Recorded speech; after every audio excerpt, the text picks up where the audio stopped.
Welcome to your 2026 Canyon Star front engine diesel walkthrough in floor plan model 3947. If you come up here in the front, we'll start right here at the leveling pad. The equalizer leveling system is compatible through connections with Bluetooth. You can refer to your owner's operating manual for those connections, but in general you would use the touch panel here. The touch panel gives you auto level for your leveling of the coach, but it also gives you the opportunity to use these up and down for each jack separately. So, and this would be when you come to the park and you want to get your coach level, you would turn the touchpad on. And you can see here we do have our ignition on. The ignition has to be on for the jacks to operate. So if I turn the key off, you'll notice that LED light goes out. Or if I turn the power switch, it will also go out here. So I have to turn the power on. Then I turn the ignition, the key to ignition on. I don't need to start the coach. We can just turn the ignition on to level the coach. Now, obviously, you want to level the coach after you run the slide outs to the extended position. So leveling always happens after you deploy your slide outs. So the easiest way to level here would just be to hit the auto level. Once we turn the touchpad on and our key to ignition on, we just press the auto level button and you can hear the pump motor for the jacks running, the lights are flashing, and you can hear the jacks are extending. And you'll feel as the jacks touch the ground, you'll start to feel the coach move to the level position. So it will take a few minutes for the complete process for leveling.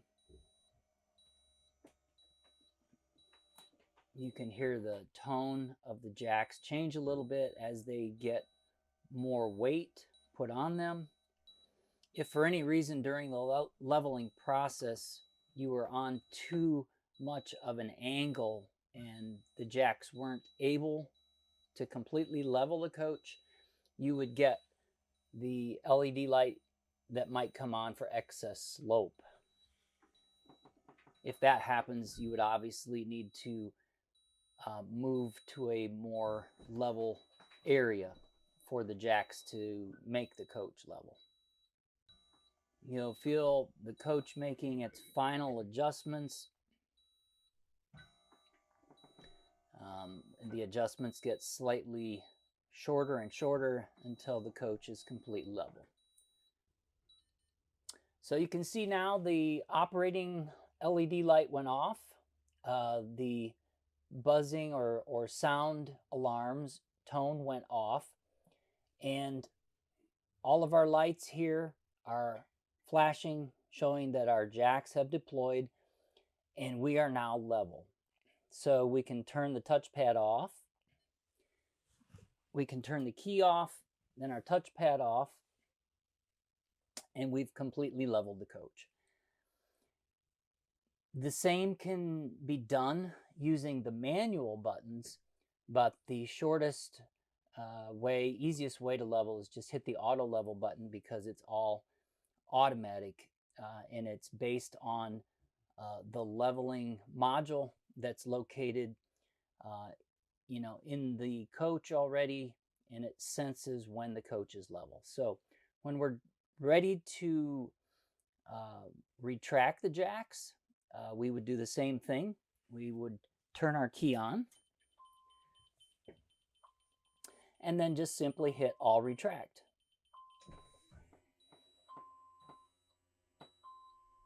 You can see the operating light came on. You can feel the coach moving slightly as the jacks are retracting. If at any time during the process you would see a low voltage light, or if you would see the engage park brake, you would have to engage the park brake, which is here. You have to pull it or have it engaged. Otherwise, that light will come on. But if you see a low voltage light, you'd want to check your batteries or your charging system, because these jacks operate off of a motor that's using 12-volt DC power.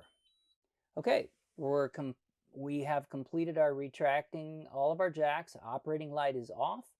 So now we can go ahead and start our engine if we were ready to move the coach, and turn our power off, and we're finished with the leveling. Just in front of the leveling system is our mirror adjustments. You want to make sure before you travel that your left and right mirrors are in a position where you can see to the rear and on the sides of the coach. If there's any frost or any moisture on the mirrors, we can turn the mirror heat on. The heater in the mirror will melt or dissipate the moisture or frost. Ice, if that's on, it's illuminated, and then the heat pad under the mirror is on, and we'll take care of that moisture. If you don't have any moisture or any issue with frost, ice, you can just leave that off. Once you've made your adjustments left, right, up and down to each mirror, left and right, put that adjustment knob in the center so that in case you inadvertently bump those, it won't change the settings that you made. In front of that, we have our cup holder, and we have our charging station for our phone here. Just set your phone there and it will charge. We have the headlights and marker lights on or automatic. So if we go to the left, then they are on automatically. 0 is off. That's just the marker lights, parking lights, and then the headlights on switch there. Below that, we have our parking brake. We always want to set the parking brake to on, or we want to pull it towards us as we're seated. When you pull it towards you, that locks the brakes of the coach so it doesn't move. When we're ready to travel, we've got our engine running. To release the parking brake so that you can move the coach, you just press in and that releases the brakes. So now you can put your coach into drive or reverse and you would be able to move the coach. But if we're parked or we want to stop and get out of the coach, we always want to pull the parking brake, and that sets the brakes.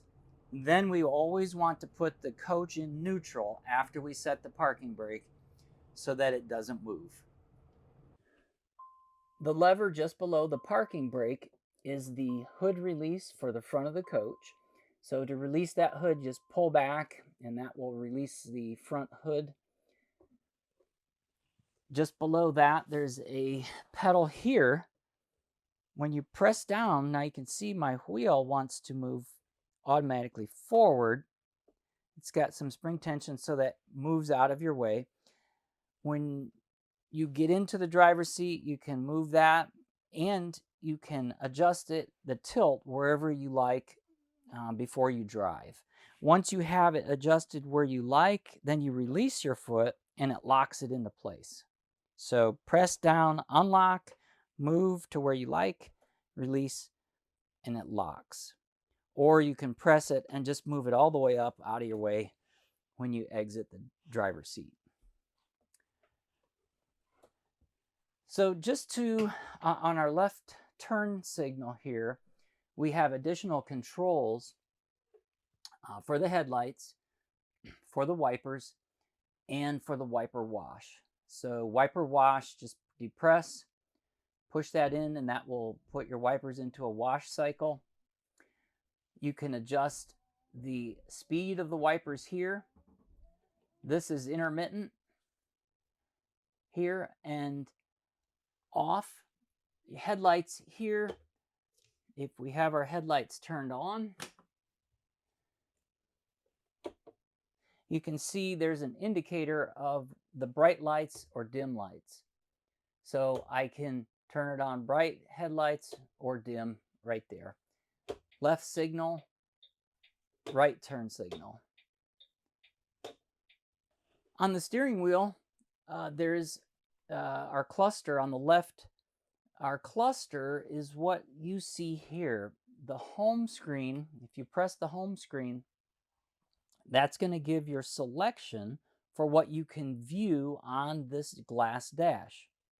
This, of course, is a Freightliner glass dash. When I press the home screen, I can see gauges, fuel economy, trip 1 and 2, my vehicle settings, diagnostics, and menu. And to scroll to any one of those, I just press the arrow down or up. And then once I get to the setting I like to change or view, then I press the center button, which is OK. So I want to view diagnostics, and I press diagnostics. Now I can see faults, internal diagnostics, transmission, prognostics, system information. So which one of those I would like to view, then I again go moving the arrow. Let's say I wanted to look at the transmission. I press OK again, and there I can see filter status and my oil life. If there was an issue with the oil level, it would be displayed. So if I want to return back to the home screen, I can just press the home button and I'm back.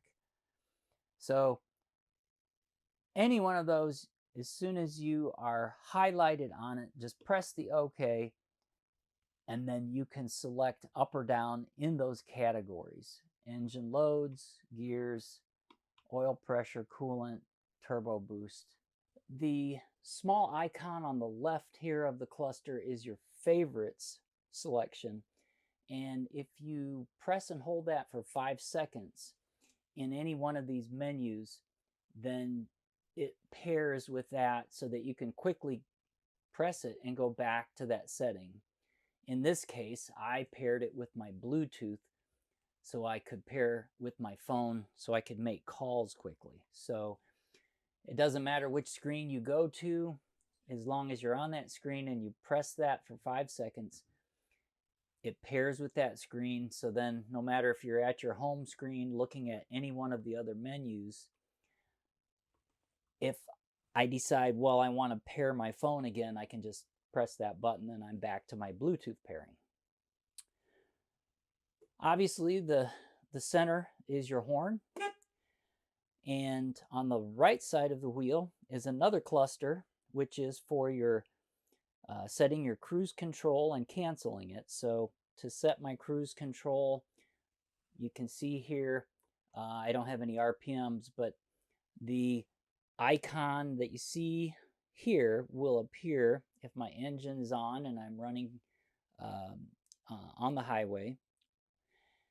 I press that, and then I'll be able to set my speed or resume. If I want to cancel my cruise, just press the center button to cancel it. The small button on the right is for flashing my marker lights. So I can flash those marker lights. If my lights are on or off, they will flash. This is your telephone. If you've paired your phone with Bluetooth, like we were talking about here, if you pair your phone, then you'll be able to make a call here, hands-free, and then hang up. So this is how the glass dash looks when it's off, but as soon as you turn the ignition 1 click to the right without starting the engine, you'll be able to see the glass dash appears and all the icons are illuminated. And whenever you make an adjustment to the lights, turn signals, or other functions on the wheel, that icon will appear for what adjustments you just made. So again, we looked at the turn signal. or any of the other functions, they will come on. Starting at the left, you've got your RPM indicator. You've got your home screen. Obviously, this is where your home screen is at, and all your selections are made here. We can see here that our parking brake is on. We have no RPMs because the engine is off. Over on the left is our coolant temperature for our engine, our pounds per square inch for our oil pressure, trip meter, engine, fuel, which that's diesel, and it says ultra low sulfur diesel only. We have our distance to empty here, our battery voltage, our PSI indicator, front and rear, or 1 and 2. And as we talked about earlier, and whenever we make an adjustment or turn something on, like our headlights, we get the indication here. Moving over to the right side of the wheel, to turn the wheel, we would need to have the engine on to help assist. So if we turn our wheel just a little bit, we can see on the right side here, there's another adjustment for air brake and drive or reverse, and for shifting here, manual. So those adjustments are made here. You can see whenever I make an adjustment here,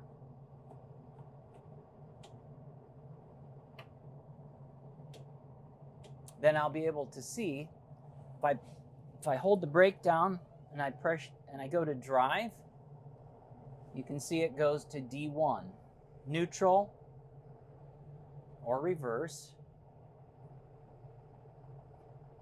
And again, this is manual or automatic shift here on the side.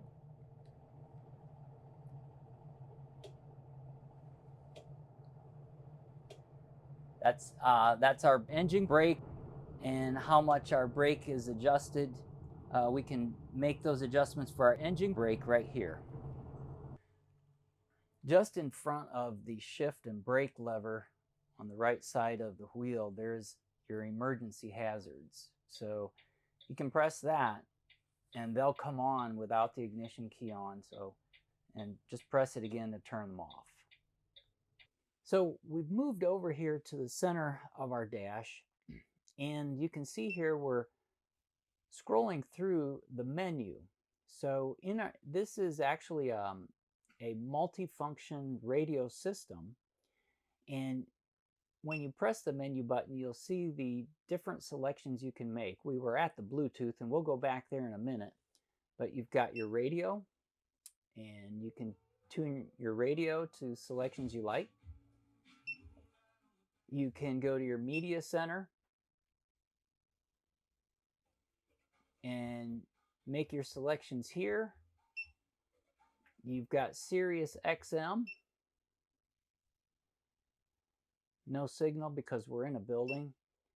There's Bluetooth where we were, and what you want to do is make sure your Bluetooth is on in your phone, but then you can pair. What you'll do is you'll search for that number on your phone. You can see here, I can see that number that's on the screen. Press that one, and then you'll pair the radio core with your phone.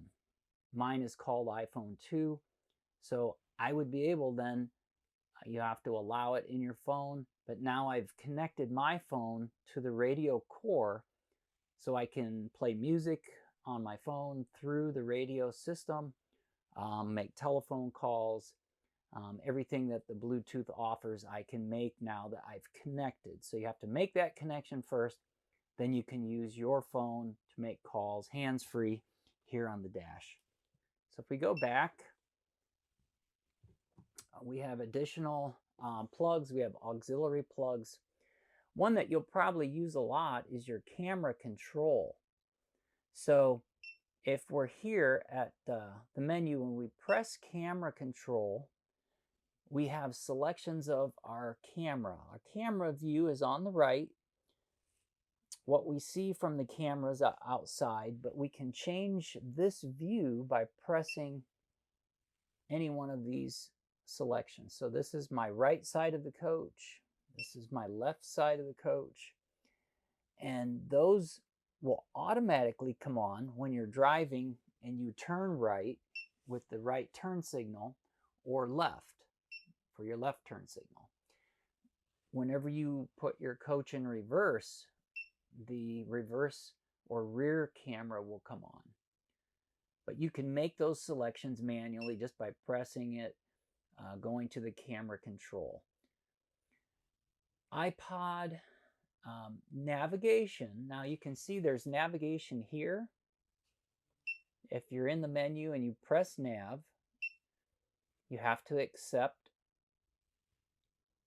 And now you are using the navigation system and GPS signal through the radio core. So you can either press navigation here, or if you're in the menu selection, you can press navigation there. And then of course you've got a menu and you can set your routes or use the routes that are already preset. Our last selection is our setup. And of course you can go through the setup screen and set up your system to the way you like and the settings you like for, let's see, there's only one page in that one. But anyway, you can go through and go to each one of these icons and preset the system to the way you like. There is a dim switch here for bright or dim. There is a favorites button here. You can select your favorites. To turn this screen on the left off, you can just press and hold here. The volume is to the right, but you can press release, and then you see the splash screen here. That means that it's off. Press it again, and that turns it on. Takes a second for it to power up. You can also make setting adjustments here for your camera view, bright or dim.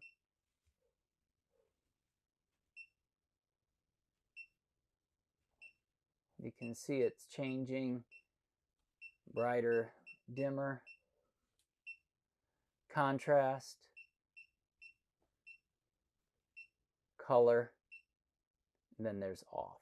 So we've got dimming, brightness, and contrast, and color. And you can independently turn that screen off as well. Moving down here, you've got obviously your ignition key here. The first click is ignition on, and then when you turn it again, that's starting the engine. You have your overhead fans on, off, and low. You have to have your ignition on to hear that. So you can hear my fans in the overhead are on. Those are used to move the air in the front windshield area for defrosting.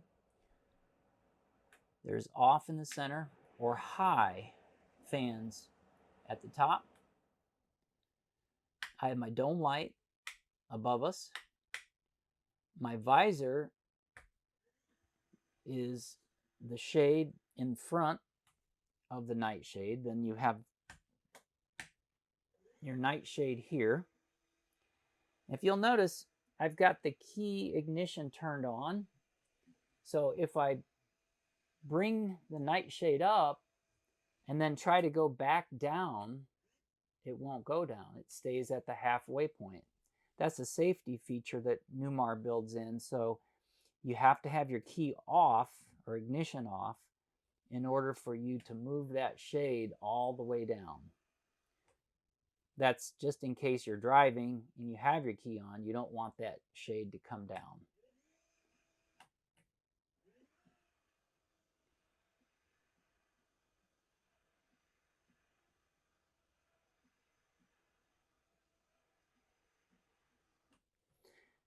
Battery boost. This is going to help you start your engine if for some reason your chassis batteries might be low and they might need a boost. You would hold that down for 60 seconds, and that connects the house batteries with the chassis battery and helps boost them to start your engine. Just to the right of that, we have our generator start-stop switch. If you press and hold the start in the up position, you'll see the light flashing. You'll hear the priming and preheat starting in the generator, and then it'll start up. If you are not plugged into shore power and you need to run a 120 volt appliance, start your generator. That will also charge your batteries if your inverter is turned on. When you're done with the generator and you want to shut it off, just press stop.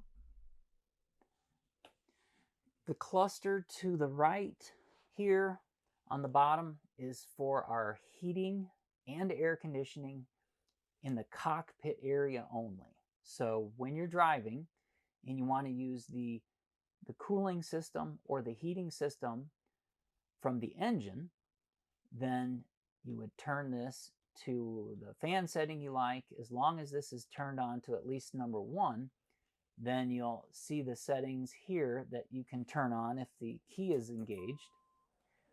So the snowflake is for air conditioning. So if I press that, you'll see the little LED light comes on.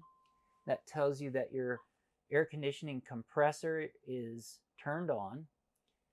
And as long as there is refrigerant in the system, you'll have cooling. Now, to get the cooling a little bit faster in the cockpit area, if you press the recirculate button, then the air that's in the coach will stay in here and cool down faster. If you don't press the recirculate, then you get some air from the outside mixed in. It'll still cool, but just not as fast. So for faster cooling and faster heating, press the recirculate. If you need to defrost, it's sometimes better just to let a little bit of fresh air come in and not recirculate. To turn the air conditioning off, just press and the LED light goes out. Higher fan speeds, just turn to higher setting. Warm or cold, you can run the compressor and you can leave it in the warm mode if you're defrosting. But for cooling, you want to have this all the way to the left, and then you make your selection of which position you want the warm or cool air to come out. This is for defrost over here. Defrost floor, just floor only. Floor and mid-level, and then you've got mid-level only here. Turning it off is just going to 0. The ignition has to be on for this fan to work. Just below that, we have another storage drawer, and this is the panel for the engine access. So you just want to rotate these counterclockwise, and this panel will lift out for servicing the engine. There's an additional panel here for the same to get down in servicing the engine compartment. Just above the driver's seat in the overhead compartment, you have your satellite prep plate and 120 volt plug. So if you do your satellite prep, you can add a satellite and then plug in your receiver here and mount that here. You have your Wi-Fi Ranger, so that's to connect to your in-home phone or other computer devices, and there's an antenna for this router at the top of the coach. Just below that, you've got your Starlink. Your Starlink, of course, is on the roof. This is more storage compartments going around. These shades are all manual, so if you pull down and release, you see here, you can stop and it will stay locked in position. This is your passenger window to unlock and open. Just lift and then pull the window open. You have a screen here. Close and then relock. Just below that, we've got our map light and phone charger. Just lay your phone here to charge. Behind that, we have our 120 volt outlet and USB station charging. And near the floor is an LP detection warning system. So there's an LED light that's on that tells you that it's working, it's in operation. If there was an LP issue or a leak in the coach, that would signal warning sound alarm. Both the driver and the passenger seat are powered with 12 volt motion, forward and reverse, up and down. It moves the whole base. Tilt, it tilts the whole seat forward and back.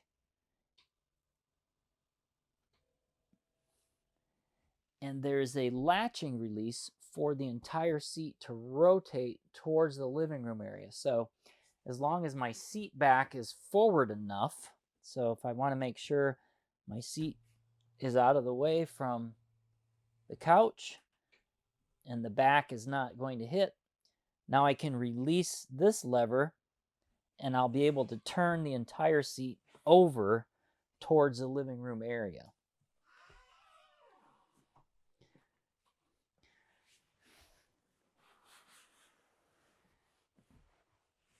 So after I'm done, if I'm in this position, I want to move it back to travel. I just want to move the armrest back. As I rotate the seat around, it will automatically lock in the forward position once it's straight forward. You can feel it locked. On the passenger seat, there is a footrest here, and the lever is the same type of levers, just on the right side. So if I pull that lever on the right side, my footrest will come out here. Obviously, there's not much room for the footrest to come out in this position, but if we had our seat rotated this way, then I could open the footrest out into the living room area. So the operation for the adjustments for the driver's seat are the same as the passenger seat, except there is no footrest. So we still have same forward and reverse tilt, and we have the release for our seat back. So on the left-hand side of the driver's seat only, there's a small rocker switch for the lumbar support. If you press that switch forward, you'll feel the lumbar moving. If you press it the opposite direction, it retracts. There is a latch release here, so if we pull that, we can rotate this seat around towards the living room area. Once we move as far as we can to get forward of the wheel, we can just move our seat forward a little and then finish rotating around. When we're done with having the seat face the living room area, we just rotate it back this way.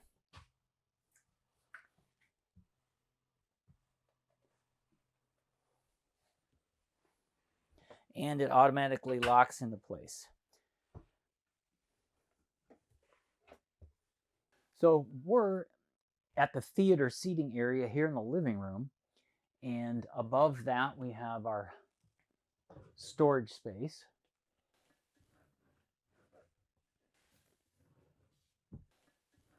The theater seating has a storage area in the center. Just lift up and you have a large area where you can store things. The cup holders have the controls and the lighting along with a USB charger port on each one.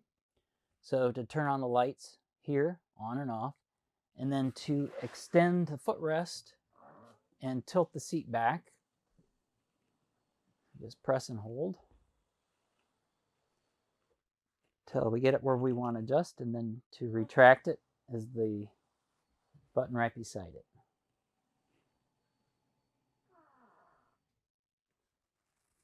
So moving over to our front entrance door, we've got our fantastic vent.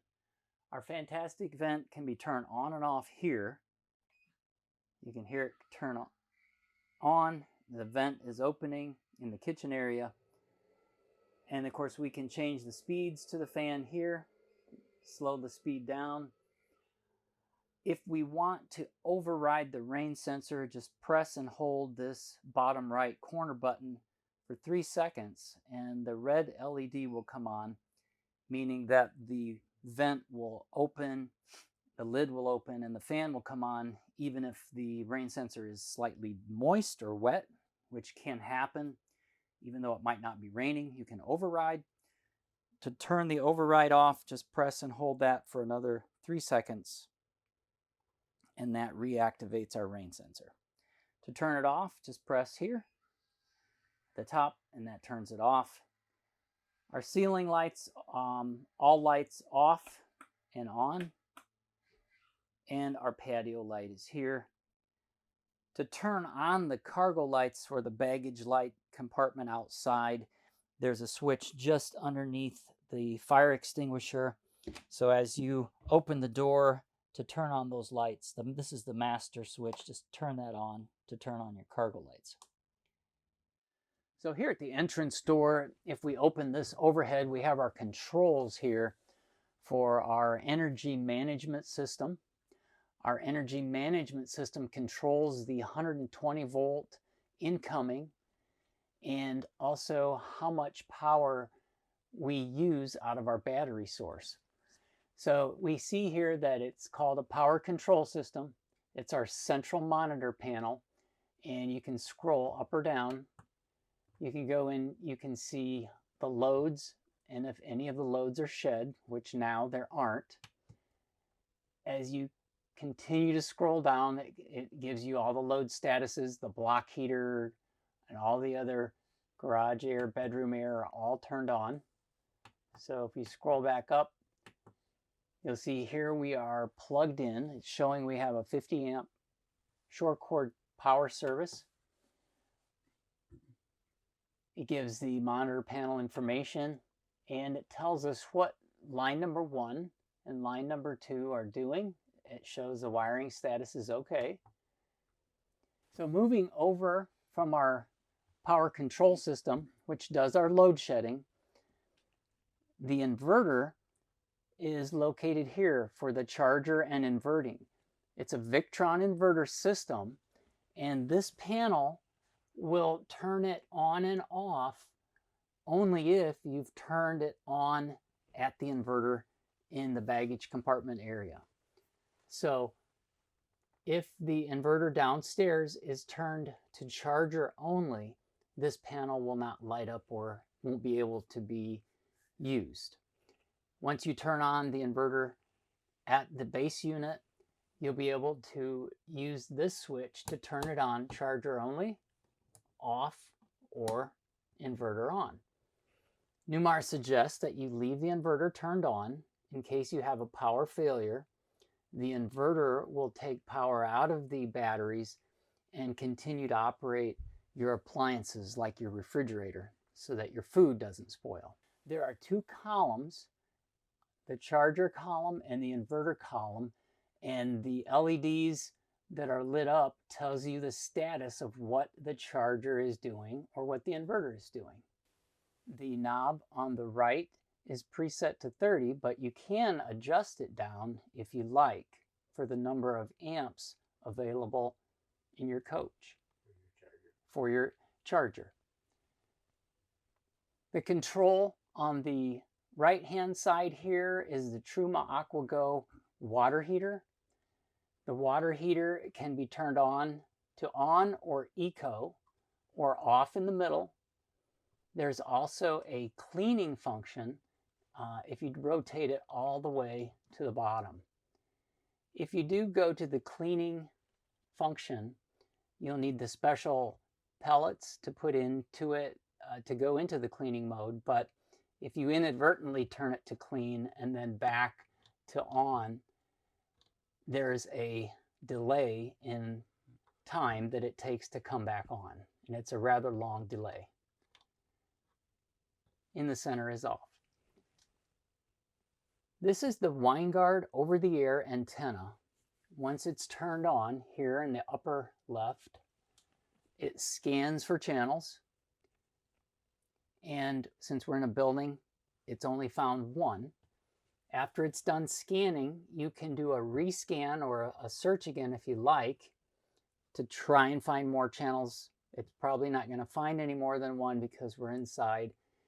And if you're locked onto a channel and you're watching television, you can make slight adjustments and rotate the antenna here. If you are wanting to watch cable, you'll need to turn this antenna off here, and then your cable is enabled. If your cable is plugged in at the shore cord compartment, you'll be able to watch the cable through that network. But if this is turned on, you'll only be able to watch over-the-air channels. Moving over here to the center, we have the slide out control. In is retract, out is extend. And before we extend or retract, we always want to make sure that there's nothing in the way of the slide topper part of the awning at the top when we retract, or when we're extending, we want to make sure that the reveal and the trim is not touching. We want our gap between the Z-trim and the fascia to be approximately 3/16 of an inch before we run the slide out or extend it. In the upper right corner, you'll notice a tag that's marked solar prep. So behind this panel, if we would remove these screws, there is a prep area that we've ran the wires down to this area so that you could install your solar panels and your display panel here on this interior area. On the left-hand side, we've got the battery disconnect here at the bottom. As long as this red light is illuminated, the batteries for the house are turned on. That will allow power into the house. If we press this again, the red light will go off and the batteries are disconnected from the coach, and we won't have power coming in for 12-volt operations. The step switch overrides the step from coming in when the door is closed. So if you want to go in and out of your coach and leave the steps out, we want to leave that on. If you want the steps to come in and out with the door opening and closing, then we leave it on. This is the Carefree awning. The Carefree awning, to operate from the inside for extending or retracting, needs to be turned on. Or if you're standing outside the coach, you can use the Carefree remote. There's a cover that slides up and down to expose the extend and retract buttons here. The extend and retract will work when you're outside regardless of this switch being on or off. This is a 120 volt awning, so the coach would either need to be plugged in or the inverter would need to be turned on to have power to the awning motor. Our final switch is the block heater to preheat the engine in cold weather environments. Just turn it to the on position. When we're done with the preheat, we can turn it off.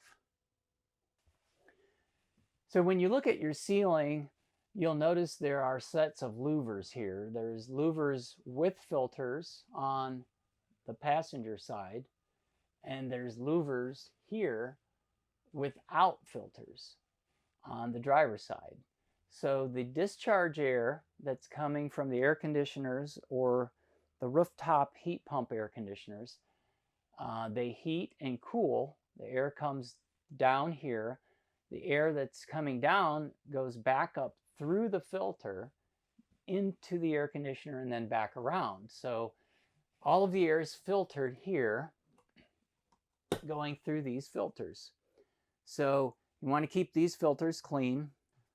To clean the filter, you can use compressed air to blow the dust off, and then you'd want to wash the filter in warm soapy water and then rinse it and squeeze out the water and then let it air dry.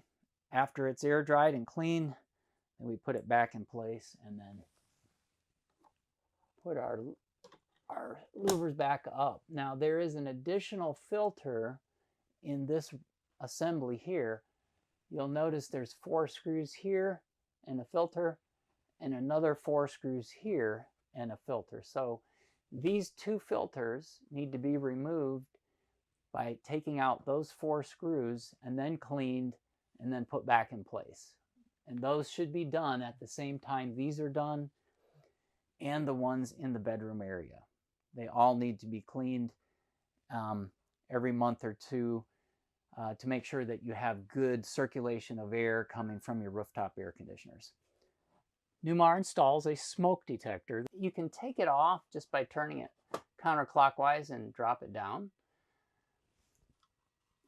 It does have a warning label on it. This is the battery compartment area if you need to change the battery. This is the test button. If you press that, you're going to get a tone. That means that it has power and it's functional. If you don't hear the warning tone when you press that button to test, that means you'll need to change the battery on the side here. So you just press, open it up, take the 9-volt battery out, slip a new one in, and then close the door. And then you'll have to put it back up and rotate clockwise.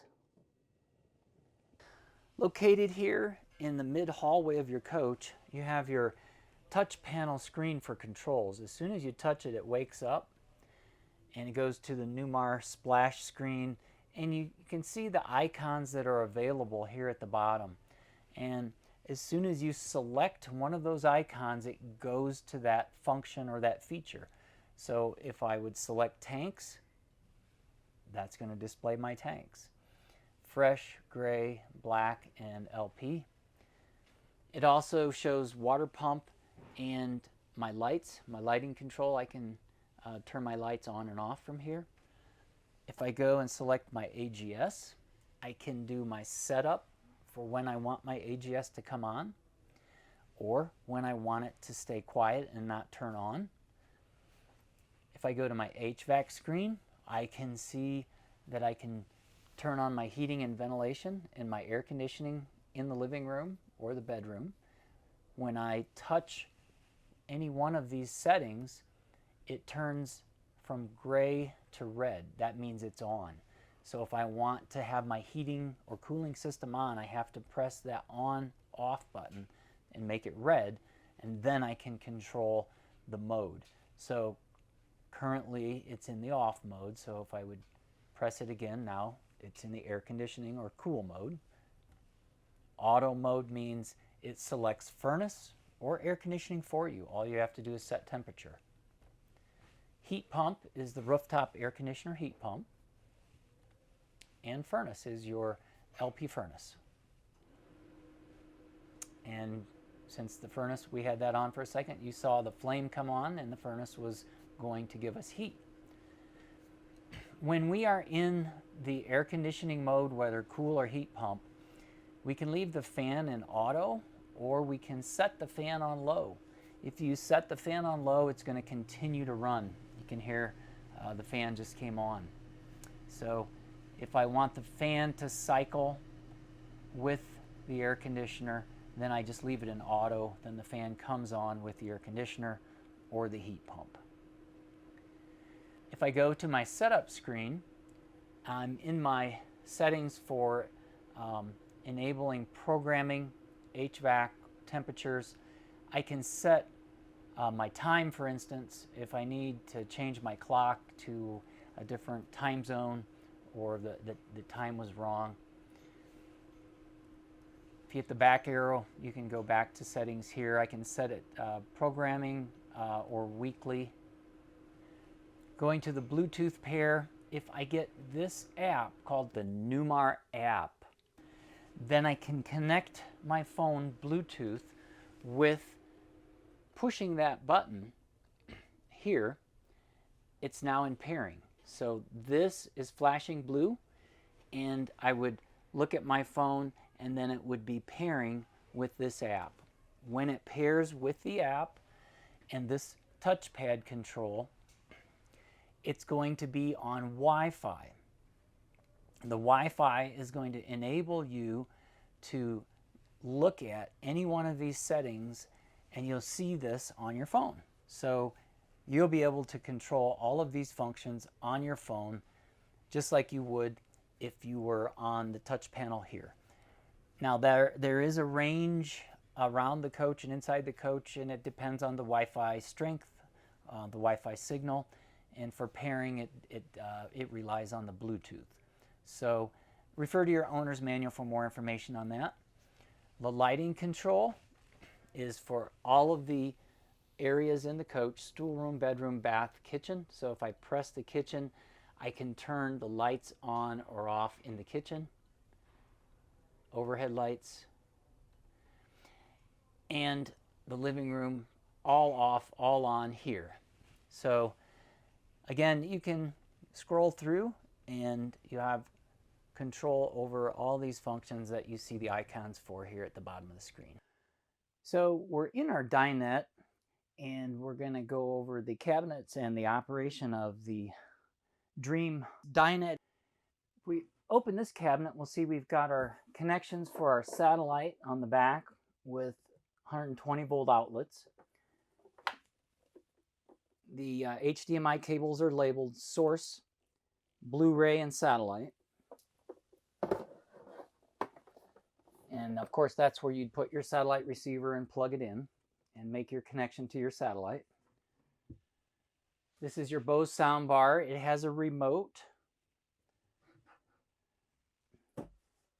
This is our cabinet and our connections for our other AV TV operations here.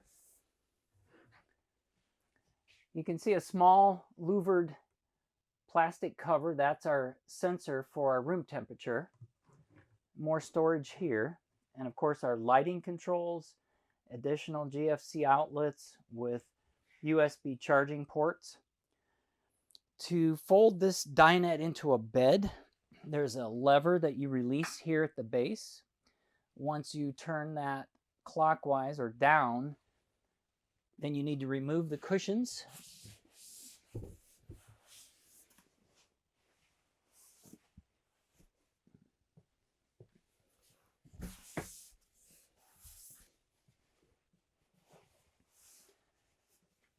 And then you just push the table down. It sits into place. Then you can put your cushions back.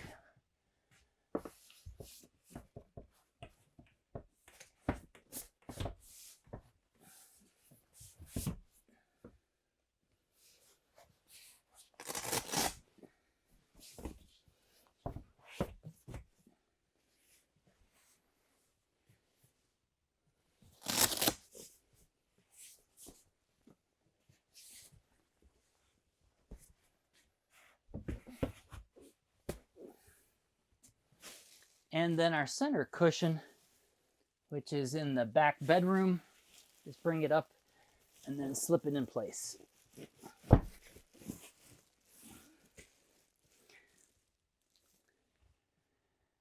And then removing it and putting it back into the dinette, same way, just remove the center cushion.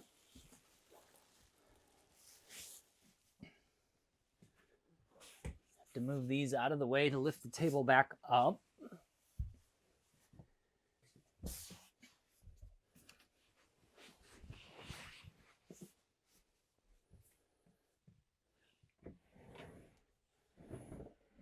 So lift the table up, lock it back in position.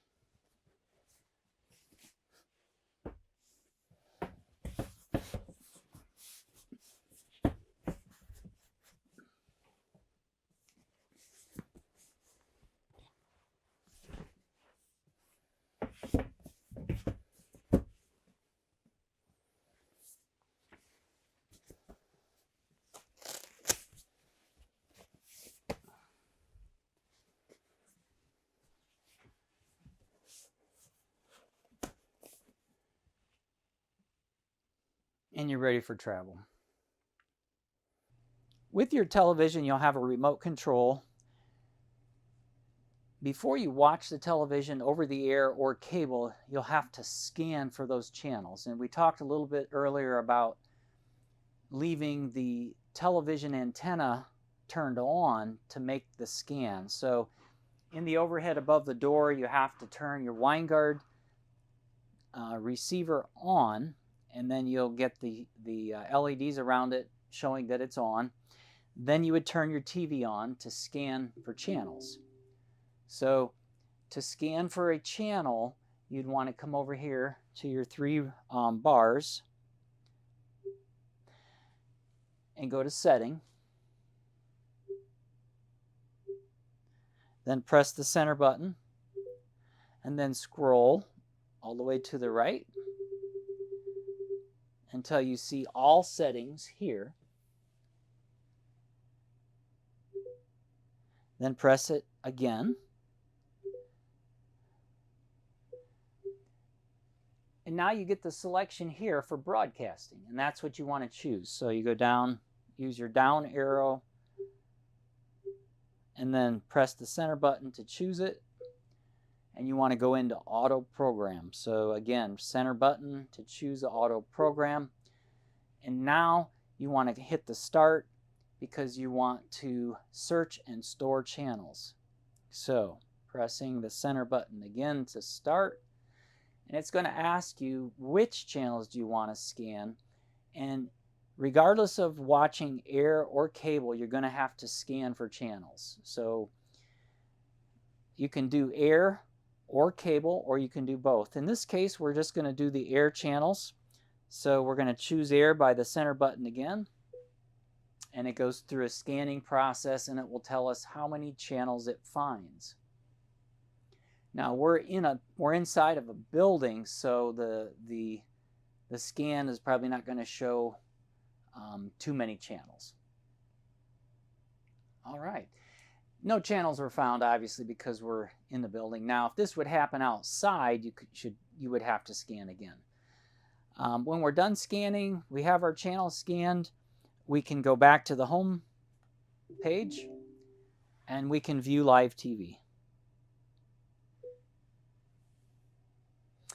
Obviously, if we would have got any channels that would scan, we would see them now. If we go to source by moving over one arrow, we can choose the source that we want to watch. Obviously, we're on TV now, but if we wanted to watch any of the other Blu-ray or those others, we could watch by moving the arrow over to that selection and then pressing the center selection button. Currently, there are no Blu-ray receivers installed in the coach, but if you had those, then you could watch those items. So again, if you want to scan for cable, you have to turn the over-the-air WineGuard receiver off, and then you would scan for your cable channels to watch cable if you had part cable available. That part cable plug is outside, and I'll show you where that is a little bit later.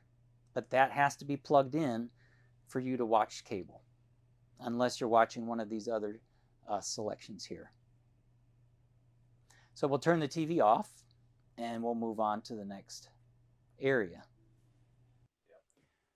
So we've moved back into the kitchen area, and we'll start with the overhead cabinets. Inside the cabinets, you'll notice that we've labeled certain notices and warnings, but we've included all of the coach information, VIN number, and gross vehicle weight information along with paint codes. This is your coach information packet, warranty registration. All of the files in this case will help you understand your coach, and the paperwork that's in here will help you get the warranty registration filed. So make sure that you go through here, fill out your warranty registration cards, and mail those in. All of your service bulletins are in here, along with your owner's operator's manual. In addition to the black manual paperwork is an additional one here with all of the Freightliner, owner's warranty, and chassis operator's information, along with your owner's manual from Cummins.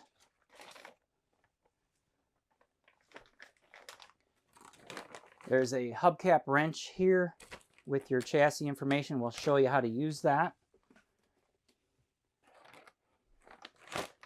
But these information packets come with every Newmar coach. So be sure and go through your warranty and registration information here.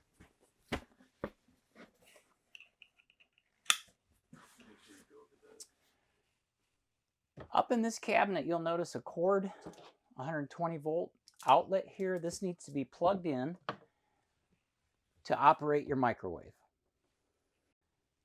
Our sink has removable covers. Those can be stored over here.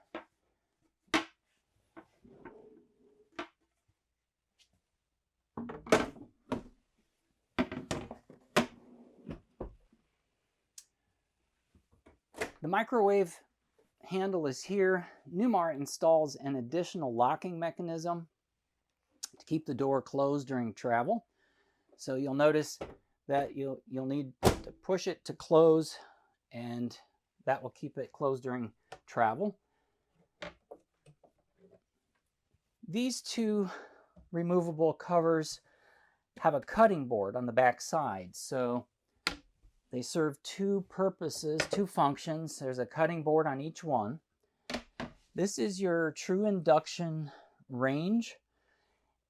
The pans that you would use here have to be magnetic. Once you put the magnetic pan on the surface on either side, you'll turn it on here for the power, and then you make your adjustments here. If the pan is not magnetic, it won't sense there's a pan there, and this will automatically just shut off. To remove there, and then you can see it did shut off. So to remove this and use it outside, just grab a hold of each side, lift up, and you'll be able to unplug it right here and take it outside. So you can do cooking outside or inside, your choice.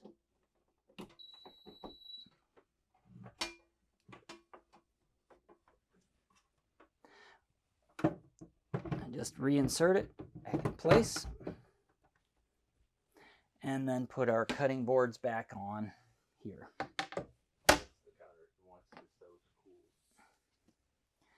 Yeah, you want to make sure that your stove top range is cool before you put these back in place. There is additional drawer space down below here. When you get your coach, your extra set of keys, remotes, and house filter wrench. The remote for the rear curtain, we'll go over that later. There's a mounting bracket here for the passenger seat. This inserts into the armrest on the right side of the passenger seat so that you can mount an iPad or other electronic device here, and that holds it in place, and you can turn it and make the adjustments here. Newmar also includes your touch-up paint for each color in your paint scheme. So in case you need a little touch-up, you've got that here.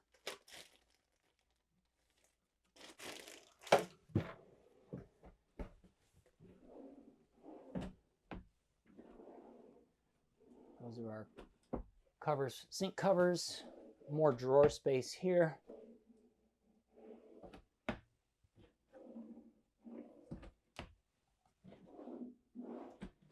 And then over here is just a small storage space in the front of the sink, and then a larger one here with your trash receptacle.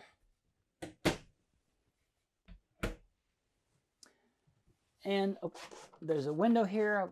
It has dual crank openings for fresh air with screens on both sides. The microwave and the refrigerator are both whirlpool. To open the microwave, just reach on the right-hand side of the door, bottom, and open it here. All of the controls are touch controls here at the bottom.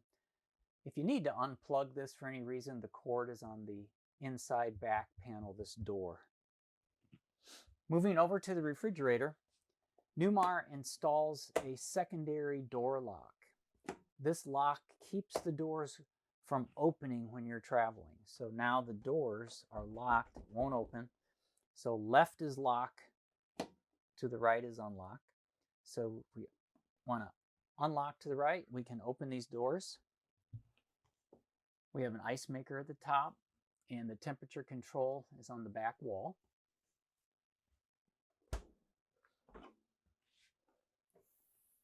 The temperature control for the bottom is here. There's 3 settings that you can switch to here. Just by pressing the temperature button, you can see it moved over to the coldest setting. To turn the refrigerator off or on, just press and hold that for 3 seconds or so, and the lights and LEDs will go out. We have our pantry here, our pantry cabinet doors. Just below those, we have our vacuum. Down is off, so you can sweep the floor here, lift it up, sweep in. That goes down into a receptacle in the baggage area. If you don't want to sweep, you want to use the accessories that come with the intervac system, then those would be plugged in here.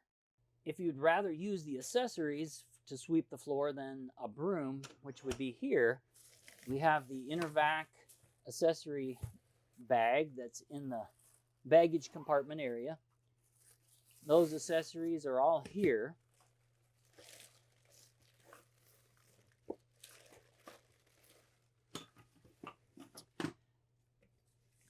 The hose would be inserted here. There is a warning here that tells you should have the dust or filter bag in the vacuum before you insert it. The same warning tag is here. So that would need to be removed first. So you want to remove your warning tag here.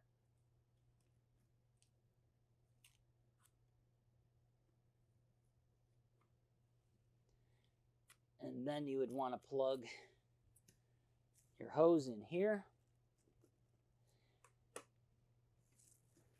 And then the on-off is controlled right here at the handle. And of course your accessories would go here. Once you depress this on-off switch, the LED light will come on. And you can hear the vacuum is on now. So then you can go ahead and sweep. To turn it off, same thing, just press once and it turns off. If the LED light does not come on when you depress the switch, there is a battery underneath here that needs to be changed if that would happen.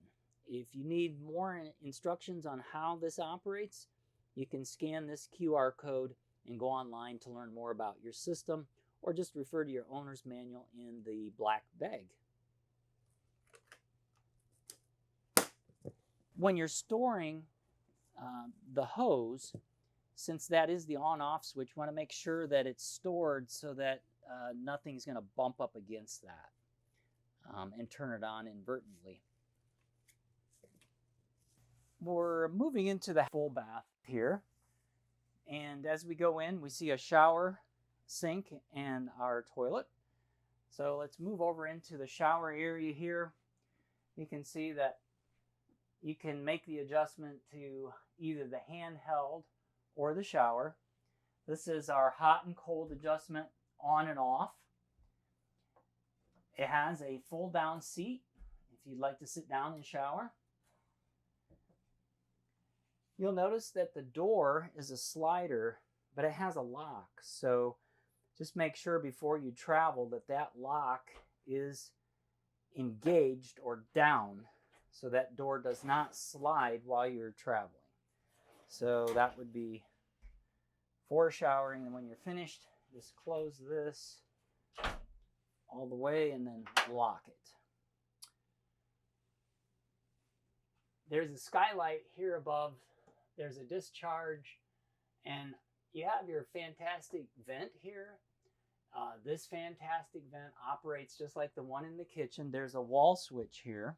The wall switch has the on-off the same as it did for the kitchen. This is on and off. There's on, and as the lid goes up, you can hear the fan come on. You can adjust the speed here. And if there is moisture in the air to the point where the rain sensor might not allow that to come on, again, disabling the rain sensor is easy. Just hold the down button for 3 seconds and the rain sensor LED light will come on red, and then the rain sensor is disabled and you'll be able to operate the fan like this. If you want to turn it off manually, you can, or you can turn it on manually just by cranking the black knob here. So I can actually, even when it's on, I can close it and turn it off manually. Again, I would want to do that at the control as long as it's working. So now you can see the fan and the lid are both down and off. There is a small black removable cover. That is the fuse for the fan. When that's inserted, you'll see a red LED light come on telling you that you have power. If you'll notice, there's a red LED glow there. As long as you see that red LED glow, you know your fuse is good and powered up, and there's power to the fan. You have your medicine cabinet and storage here.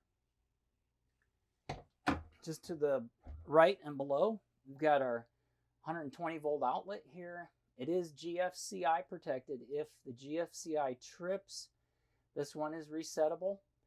If it trips, that light will go out. So there's no power here now or on any of the other GFCI circuits in the coach.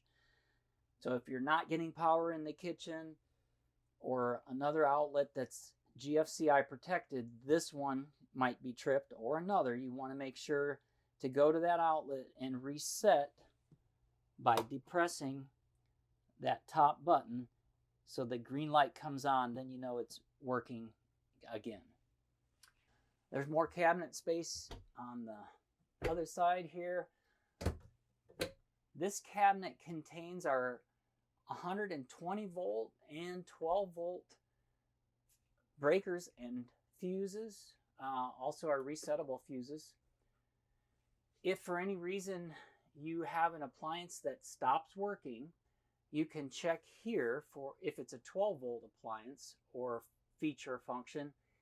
Those labels F1, F2, going all the way down to F26 are labeled here.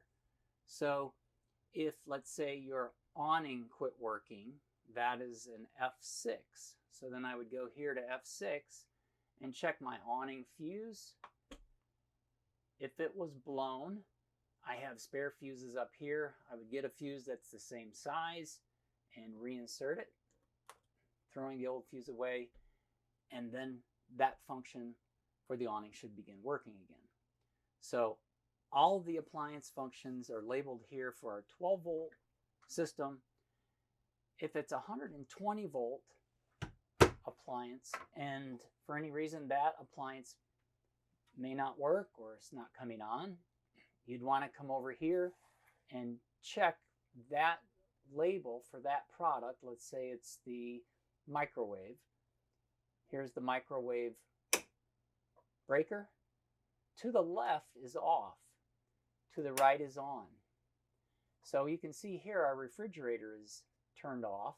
I'd want, if my refrigerator wasn't coming on, I'd check this. If it was off, I'd turn it back on. Now, whenever these might trip for some reason, they don't trip all the way over to the left. They typically trip and they're only slightly over, maybe towards the center. To reset that, I need to manually push it all the way to the left and then back to the right to reset it. So just keep that in mind. If you see one that's tripped, it's only going to be about there.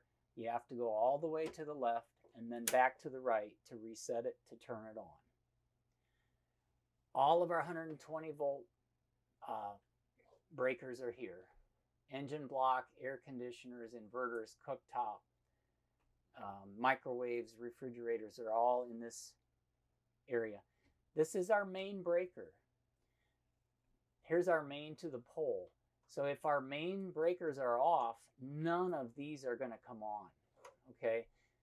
These breakers actually are for the power that you're going to get through the inverter circuits in the kitchen, like your microwave and refrigerator.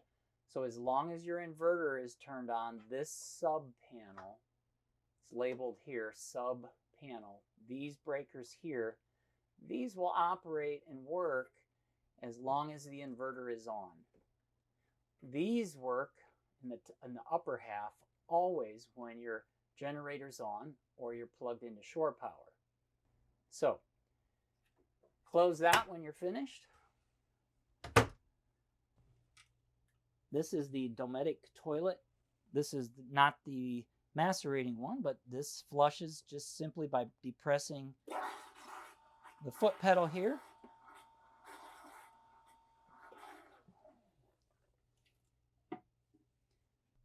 So as you enter the half bath, you can touch this panel, and these are all the controls that mirror the same controls that are on your big 10-inch panel. So I can go in here to the living room, kitchen, off-door side bedroom, ceiling lights, vanity lights, and if I touch any one of those, it's going to control those ceiling lights in that room. If I go to kitchen, it'll also control those. Bath, it's going to control the ceiling lights here in the bathroom.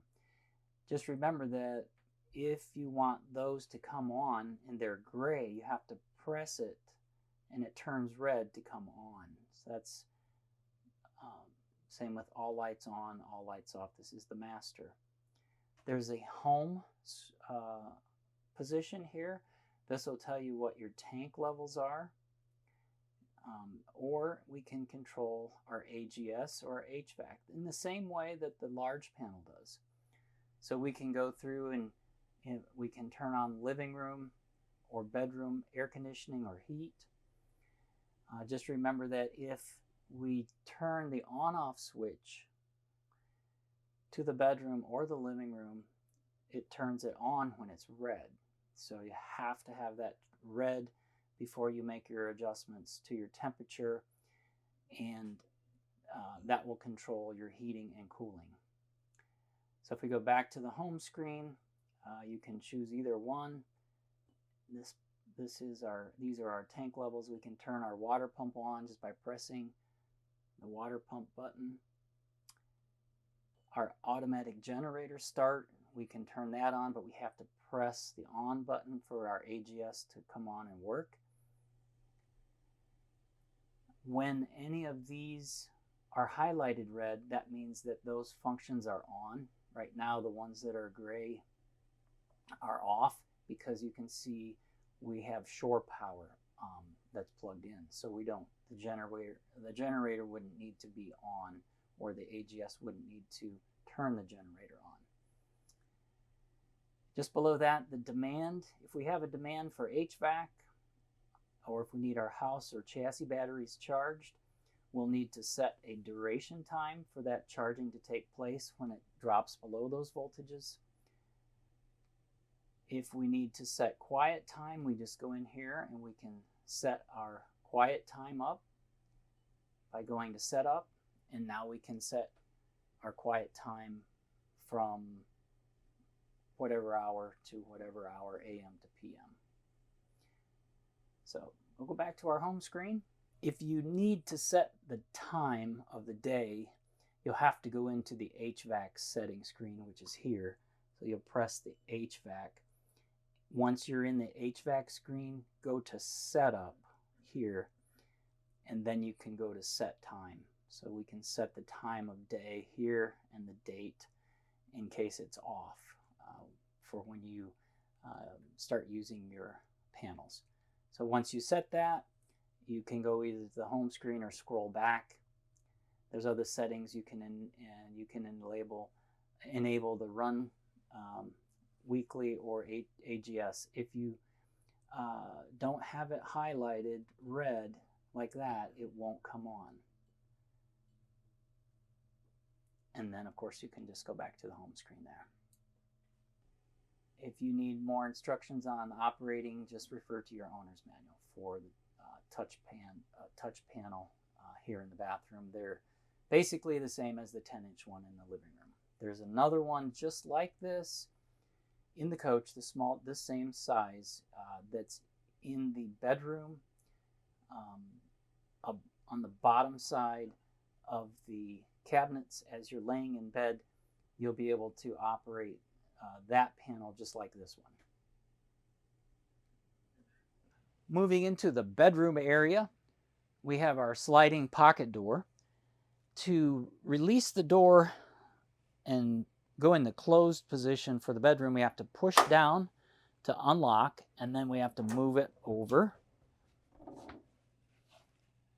As soon as this lines up here in the front, it will automatically relock in the closed position. You can see it locked. So now I can't open the door unless I push back down to unlock and then open the door the other way. Now when it travels all the way to closed position there, you'll see it relock. So now it's locked there and it won't slide this way. So if you're traveling, you want to make sure this door is locked before you travel so it doesn't slide back and forth. At the nightstand, you'll see that we have a 120 volt outlet and USB. Storage space below. Overhead storage here.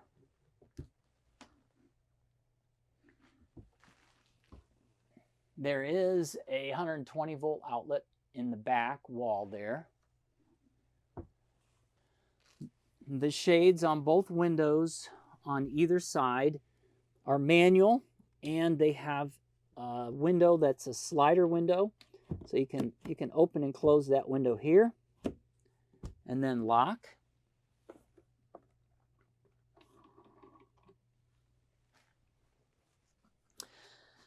The bed base lifts up. You can lift that up and you can see we have additional storage below. The hole in the panel is so you can lift the panel out to access the motor and electrical operating components underneath those two panels.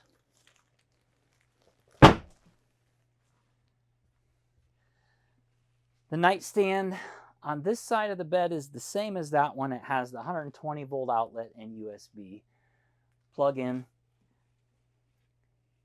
Here you have your temperature control for the rear zone and your speaker controls for the two speakers on the ceiling.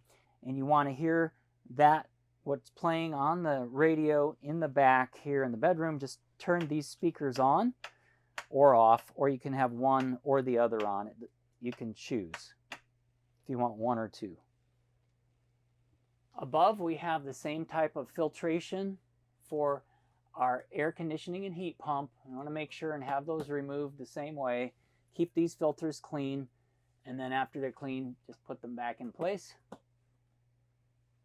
Those louvers lock. You shouldn't really need to do anything with the ones on the driver's side.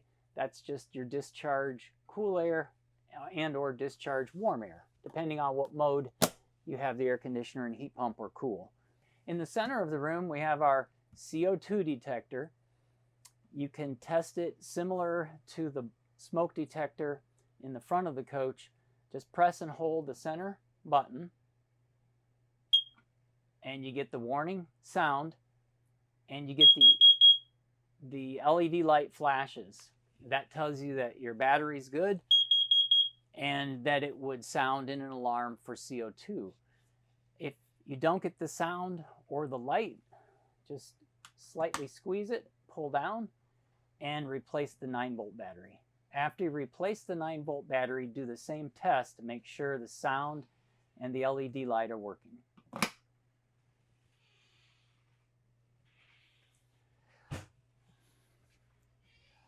We have our wardrobe space here.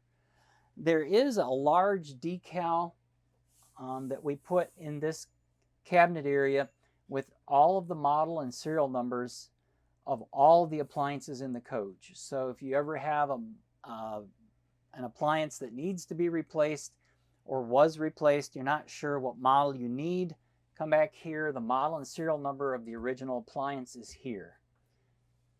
There's an additional outlet there that's plugged in over here to our television.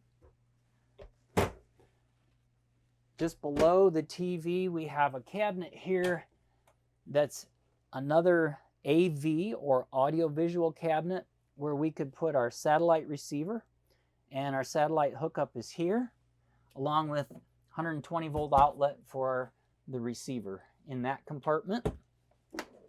More drawer space here and below.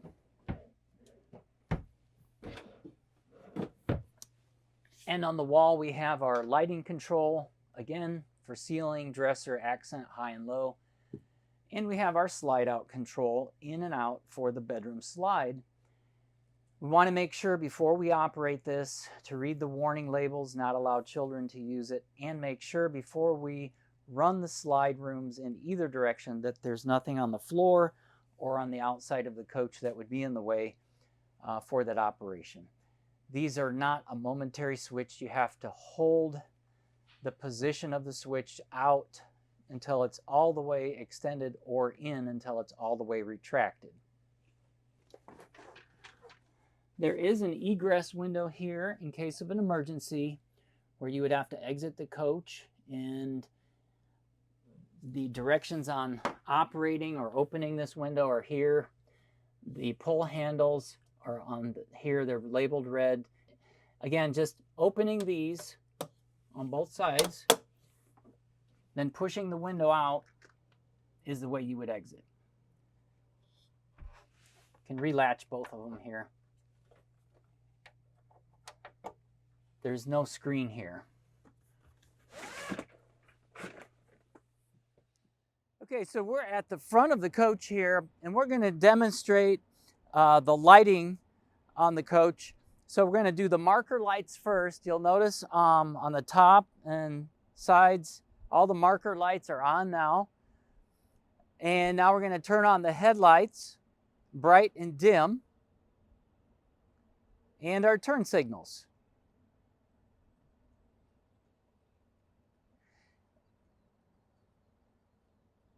All right, as we move over, you'll see that we have the hood has a release inside. We'll show you later, but the latch is released. So after you release that, you just lift up on the hood, and there's a prop rod here. So you just pull the prop rod down and insert here, and that locks it in place. So you'll notice here, starting on the driver's side, you've got your wiper washer fluid. As you work your way over here at the top, you've got your oil transmission fluid, oil fill and oil dipstick, and your engine coolant. You want to make sure that your engine coolant stays within the min and max level for cold and minimum here. You don't want to add any fluid if the engine's been started or warm. You want to wait till it's completely cooled off to add any fluid. You'll notice here, this is our charging port for our refrigerant, for our air conditioning in the cab. Just beside that, we have a gauge that measures the amount of vacuum that's going through the air filter. So if that is in the red range, we want to change the air filter. This is, of course, the intake for that filter. This is a front engine diesel. You'll notice here it says air filter service instructions. They're written here. This is the air distribution box for the HVAC system in the front of the coach. You also have the amount of charge for the refrigerant here. Over on the corner at the end here is your block heater plug. The block heater plug has a plastic cover on it, and that cover can be removed to the little latch in the top corner. That latch, just pull on that and that opens, so you can make sure that your block heater is plugged in. This is the cord for your block heater. You got to make sure that's a 110 volt plug. You want to make sure that's in, and then you can close that cover just like that.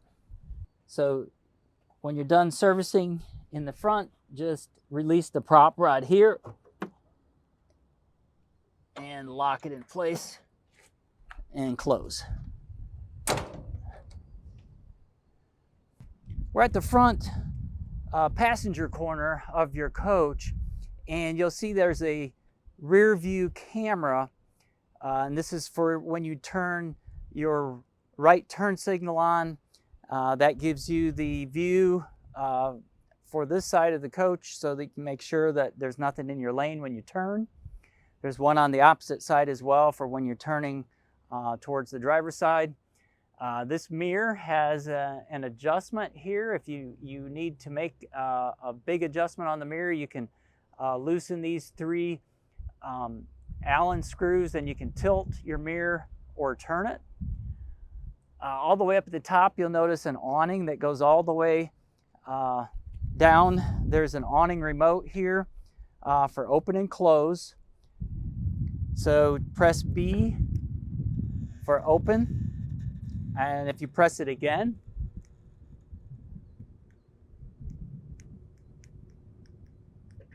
okay, so B will open, and then press it again, it stops, and then A is closed.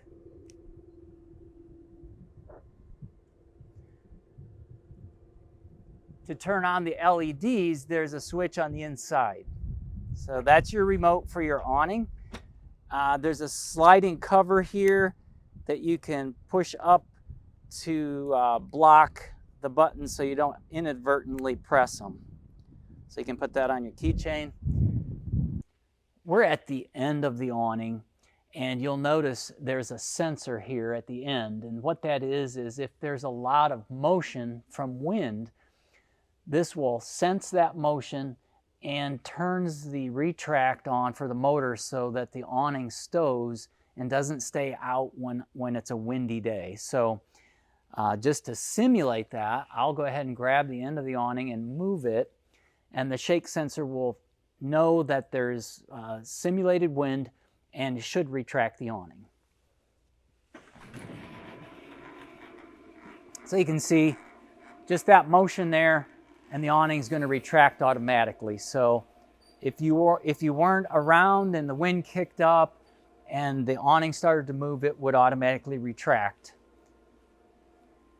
They don't recommend that you leave your awning out in windy conditions or rain because the rain, even though most of it will come off, makes the fabric heavier, and in a downpour it may be too much weight, and then it would not hold up with the arms. So if it's going to rain or it's going to be really windy, it's best to just retract your awning. Of course, we've got your slider window. Your front tire has the air pressure instructions for the amount of inflation right on the tire. Going back to our first compartment, we have our LP tank. You'll notice that there is no enclosed compartment for the LP tank. That's just for safety. The LP tank has its own regulator. It's the house regulator underneath this cover. So if any adjustments need to be made to the regulator, they're underneath this cover. You'll have to loosen these 2 bolts here to get access to that. This is the valve that turns it on and off. So if you happen to smell LP, you want to make sure to come out here and turn it clockwise to turn the LP off. There's a gauge here. This gauge is connected to the inside panel, so it should read the same whether it's a half a tank here. It should be a half a tank on the inside display panel. This is the fill port, and this is the fill port stop. So these 2 valves are operated when the tank is being filled. Our next compartment has a lock on it and an interior light here for on and off. There's a panel on the back here with an ABS cover. So we take that off, we'll notice that all of the fuses that you can see are labeled here, along with our battery disconnect and our charge bridge solenoid. Some of the fuses are replaceable style like these. Some are resettable fuses like these. So if at any time, for instance, your entrance or entry step wasn't working, you would go to F7 and you would check F7 fuse, which is right here, and make sure that it's working, or that it's on, or it's inserted. If it's inserted but it's not working, you can pull the fuse out, check it, make sure that it's good. If it's not, you'll need to replace it. Just going from the top left to the right, this is the battery disconnect, which disconnects the house batteries from the coach. This is the charge bridge solenoid. And these are our 2 fuse panels that are labeled here. This is our bidirectional isolator relay. It connects our batteries together from the house and the chassis, so one can help charge the other. There's 2 small labels on these 2 fuse holders. This is your solar panel, and this is your chassis voltage. And they're both labeled with the size of fuse they would need if they have to be replaced. To the right is your inverter. This inverter charges your batteries as well as operates the sub panel for your appliances. Just to the left of our fuse panel, we have our plug that goes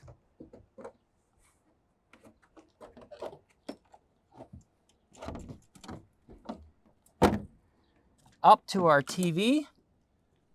Our television can be pulled down so that now this turns into our outside entertainment center. The TV has an adjustable arm. You can grab a hold of the arm and pull it out and adjust or tilt to the left or right. You have your radio.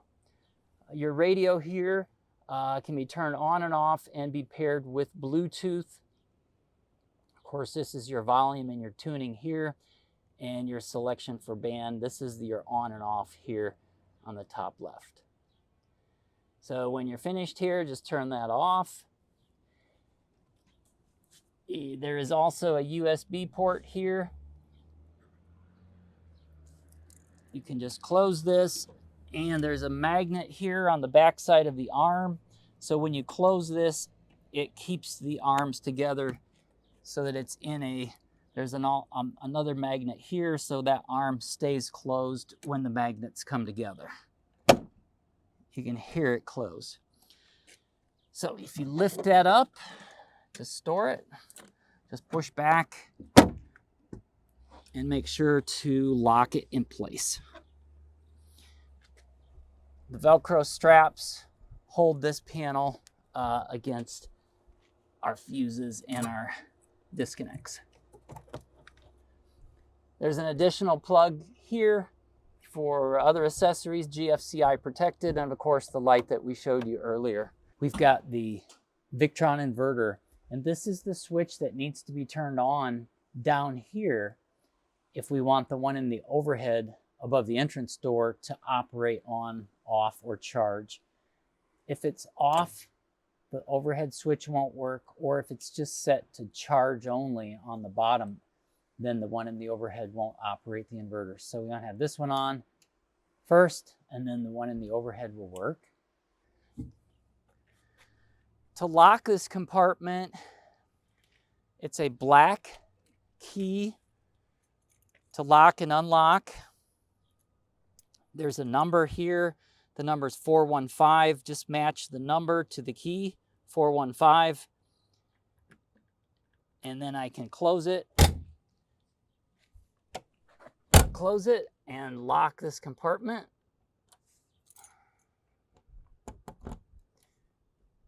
Now, the compartment's locked. To unlock, just turn it vertically. Now it's unlocked. Moving over to the door, the entrance door and steps. The steps automatically open when the door opens, but if the screen stays closed, the steps won't come open. So let's open this up to look. So our screen door, if we would pull it away from the main entrance door, there's a magnet here, but we can pull that. If we close that, you can see the steps will also close. If you want the steps to stay out, there's a step override switch, which I'll turn on. And once I press that in the overhead, the steps will no longer activate when the screen door closes. So now they stay out. So this is you'd want to have that on so that the steps don't keep going in and out as you go out in and out of your coach.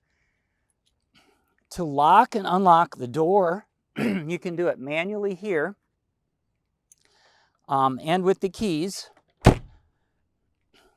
There's numbers on the keys as well. So if we just pair the right key with our lock, we can unlock or lock here or at the bottom one here. You can hear it lock and unlock.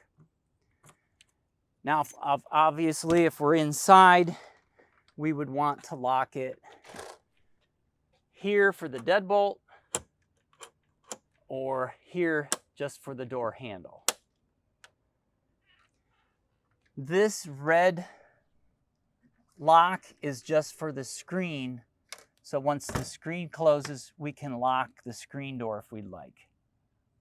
That's unlock, so you can open the screen, and then the magnet keeps the screen against the door. There's a panel here, so you can close this panel after you open the screen or close it.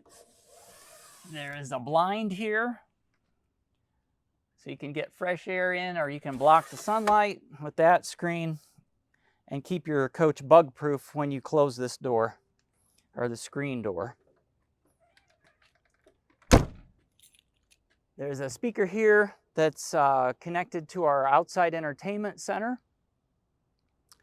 Our next compartment over is our freshwater tank. The freshwater tank has a drain here. If we need to empty the tank, we just open this drain like this. That's open and up is closed. This is a slide room controller for the bedroom slide out. When you turn it on, there is an LED display that comes up in the window. That's the amount of amperage that will be used to open and close that slide out. Next compartment over is our vacuum and our accessory bag. All of your accessories are inside here.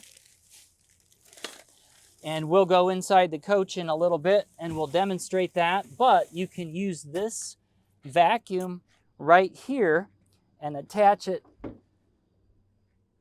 to this opening. There's a slot here you can lift up, and you can attach your vacuum right here. And you can use your accessories outside if you'd like. We have we have our interior light here. This, of course, is the plug for our vacuum here. And this ABS cover covers the controls for your main patio awning above. Just above this baggage compartment is your propane furnace. It's a Suburban furnace. There's a warning here, don't block the opening, and hot. So when your furnace is operating, you want to make sure to keep anything away from here, because it's an intake and an exhaust. The exhaust is coming out here, so it's going to be extremely hot, and you want to touch it or get anything close to it. We have a marker light here. Of course, we have our slide for the bedroom is open now. There's an access panel underneath that you can access the motor for the slide room, and it's an electric motor. This is another storage compartment with your tank heat plugged in here for your tank heaters. The tank heaters have to have a small amount of fluid in them in order for them to operate. We'll refer to your owner's manual for the amount, but if the tanks are empty, the tank heater won't come on. This is an additional plug, GFCI and interior light. So moving back past our slide out, we have our rear entrance door. The rear entrance door and handle are the same as the front, with the steps that open and close when you open the door. And of course, this is the entrance to our toy hauler area. Everything is the same as far as the door locks, handle, screen, and blinds, and step override switch. So if we want to override the steps to make sure they stay out. So if we want to override the steps, the step override switch is just inside the door, not in the overhead.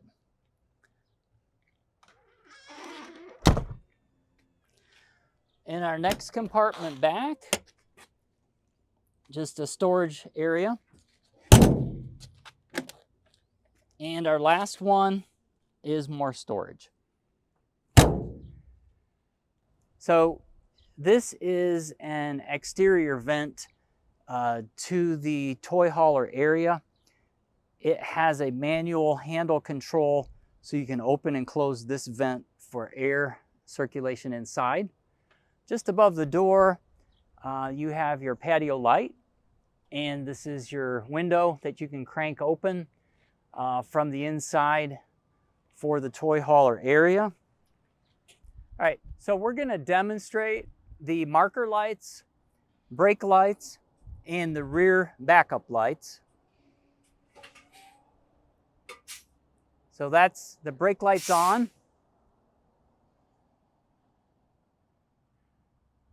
Marker lights on.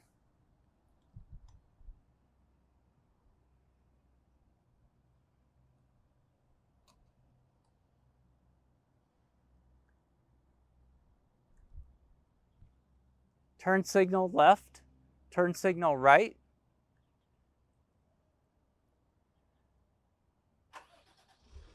So now he started the coach. We're going to put it in reverse.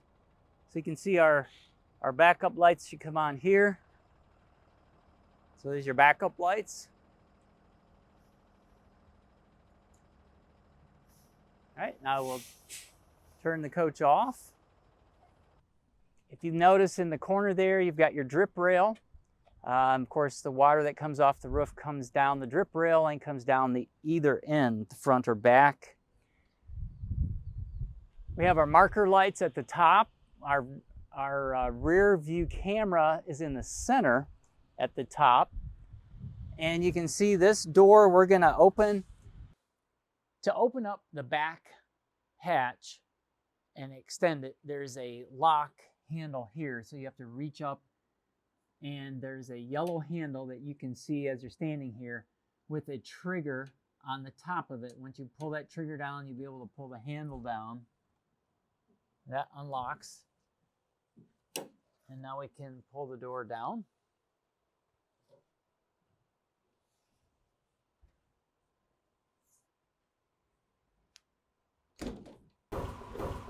After we get the door extended down or level, the railing can be moved up and will surround the deck. So you'll have to loosen these two straps in the back and the front. Then lift up.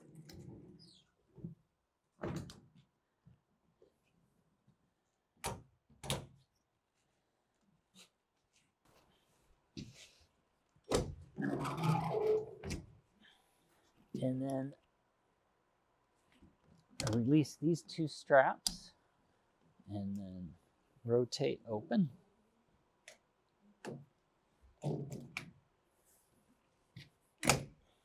And lock. Next, you want to put your stairs here, and they connect in these two slots.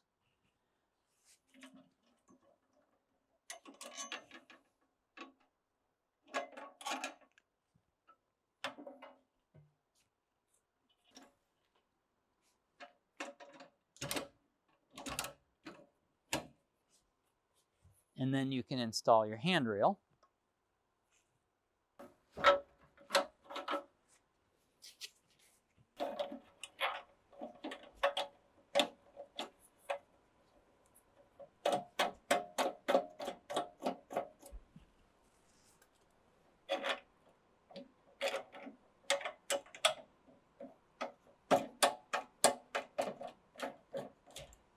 And tighten.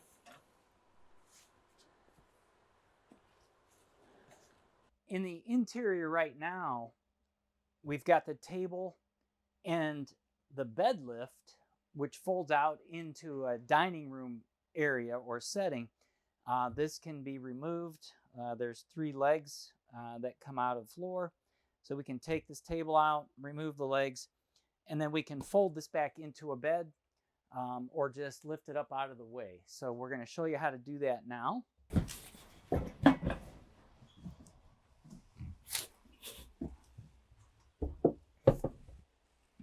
So these are installed with 3 locking pins. So you just turn it until it goes in, turn it to lock, and then tighten it here. So just the reverse of that. Now the leg is tight. So to unlock your legs, you just rotate counterclockwise. Then you can unlock and remove. All 3 legs are the same.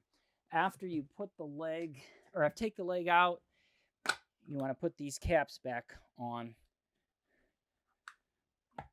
and that covers the whole opening. So if you're going to use this as a sofa, you'd want to use the support leg. So moving that support leg down to the center, there's an unlock pin on the back. So just press the unlock pin and rotate it down. Then when it's in the center, you'll hear it lock back into place. So there you're locked. And now you have the extra support for when you're using it as a dining table or sofa, or if you use it as a bed, when it's folded out this way, you can see the locking mechanism is here. So you press that, open it up, and you can see it locks back in to that hole. So now you're locked in place. Now you can use it as a bed. You'll need to do both sides the same. When you want to fold this back up, you just unlock that and it will lock back into place here. So that's set up as a couch now. But to lock this back up, just press on the tab back here. In this spot here, press on that. It'll unlock, and then just fold it up, and you can hear it click and lock back into place there. You've got two sets of bunks or beds here. If you want to just lower the one, you would leave the 4 pins in, which are here. All right, so I want to leave those in if I just want to lower one, the lower one down, and that switch is right here on the wall. So then I would just lower this down. But if I want to lower both of the bunks, then I want to pull all these 4 pins out of each one of the rails. So that's a rail, pull that pin, pull this one, and the other 2 on the other side.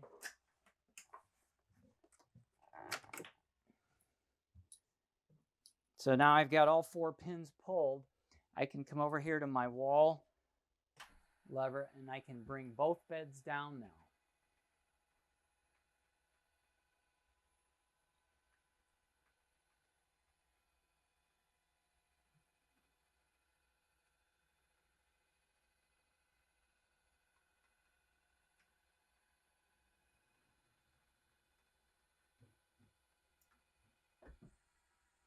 So the micro switch for the top bunk stopped the upper bunk, but the lower one will continue on down.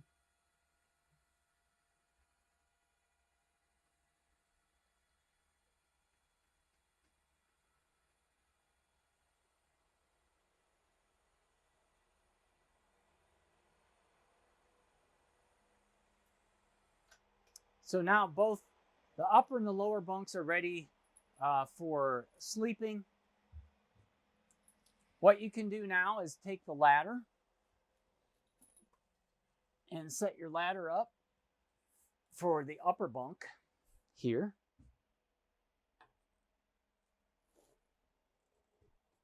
So now you have access to the upper bunk and the lower bunk. Again, we talked about it a little earlier, but before you put weight on the lower bunk, you want to lower these 2 arms down to support that weight. Whether you're folding it into a bed or if you're folding it into a sofa, then you just want to lower this leg down to support people that might be using it as a sofa or a dining table and sofa. So the reverse of that to store it would be the same. You would lower these down to the center and remove the ladder. So you can store your ladder, the 3 legs, and the table on the top bunk, and then you're ready to stow the bunks. Press up. The bottom bunk meets the top, and then they both go up, and then you'll have to put your 4 pins in to lock them in place.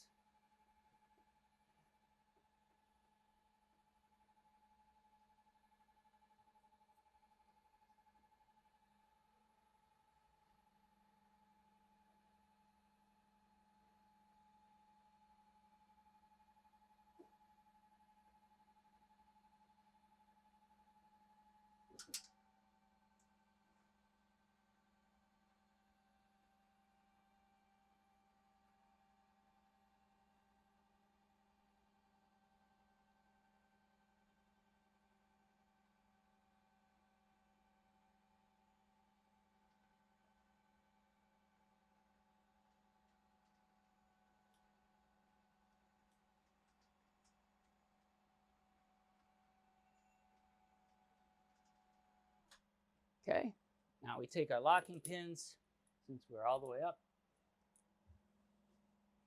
So in the back here is an extra 120 volt outlet. Both windows have a window covering. This is an escape window, egress window. So in case you would have an emergency and need to escape, this is the window you'd want to go out of. Just release the red handles up and go out this way.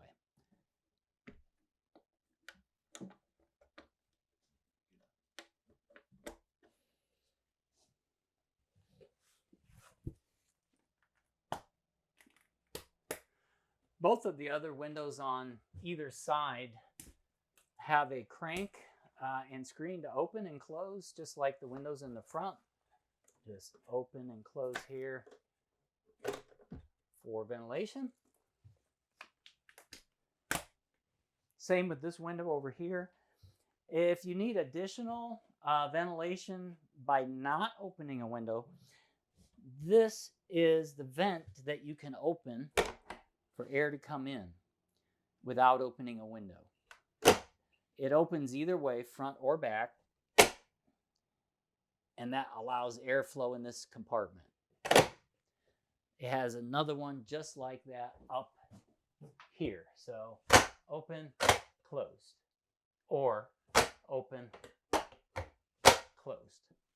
Another 120 volt outlet here. There is a dryer vent here if you installed a dryer in this area. There are smoke detectors on both sides of the ceiling here. They test the same way as the one in the front. Press and hold the center. You'll hear the tone.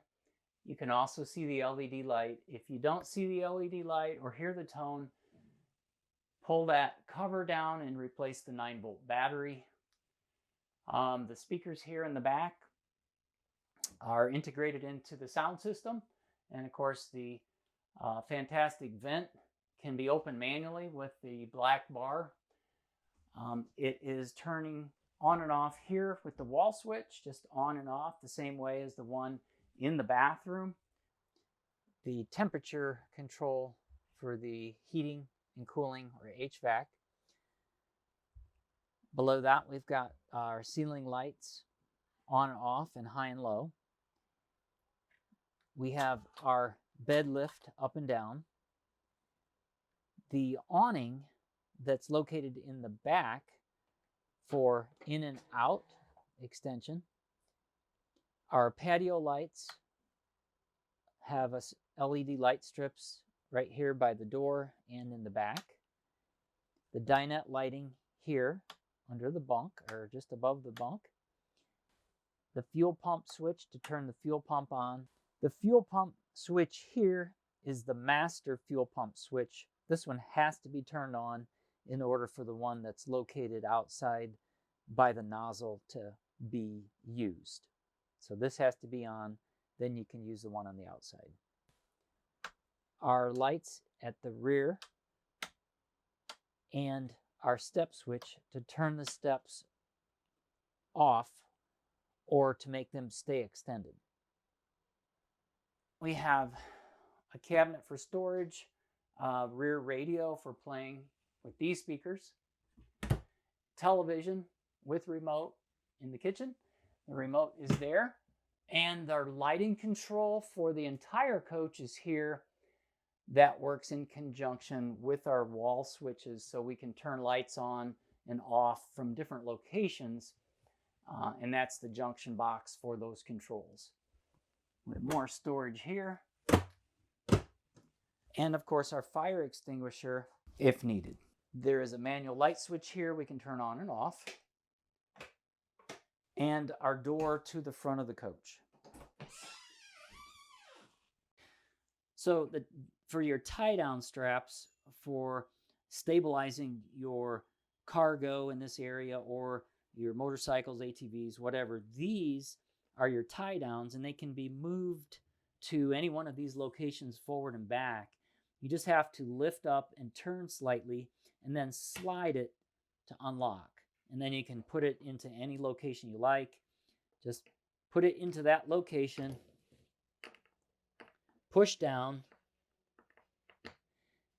turn it slightly, move it into place, and now you're locked in that spot. Again, basically just lift, turn, slide, and move it where you want. You have a remote control for the screen on the back, up and down. Just press once and the screen will go all the way down. You can stop it at any point. and then continue on or go back up.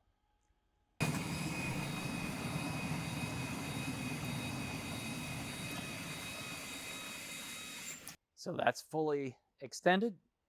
Then we can just retract with one press.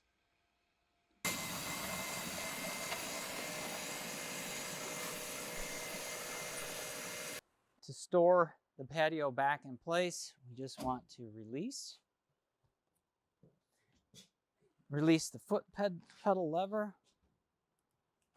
Put the two straps back on. And then lift and then lower it down.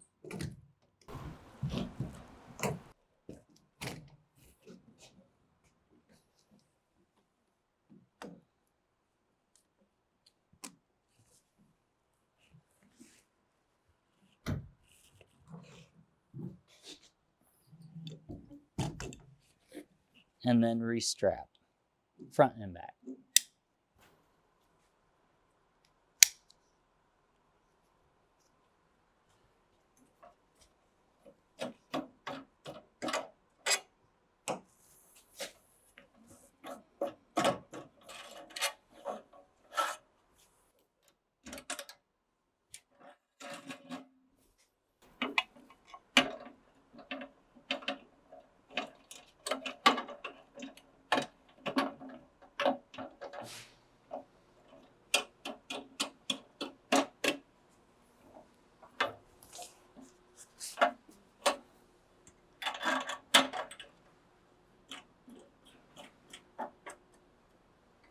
You can store the step now in the garage.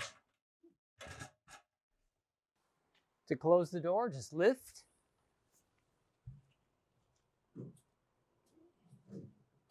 Once it gets tight enough, you just rotate the handle back up to lock it.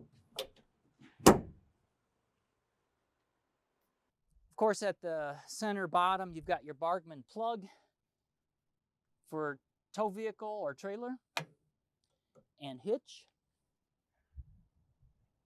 Coming around to the driver's side, we've got a marker light here. You'll notice there's a warning here that the connection shouldn't exceed the 50 amp rating. Your shore cord is already plugged in, but once you extend it, you want to make sure and put it in this rubber connection so that it stays in place. If you look at the back of the compartment, you'll see the voltage reading for our plug. Once it's plugged in, the LED display, it monitors the power. If there's a fault, that small window will tell you the fault. In addition to that, the surge guard protector above that is a transferring switch. It transfers either using the power from our shore cord or the gray one from our generator. Our generator is priority, so if we turn our generator on, it's going to choose, that surge guard is going to choose the gray cord for power and disconnect from our shore cord. If you turn your generator off, it will reconnect to the shore cord for power. And that is always a priority, is set for the generator. There's a small connection here for your cable. If the park that you're at has a cable connection, you can connect that here and you'll be able to watch cable inside. We'll go over that later.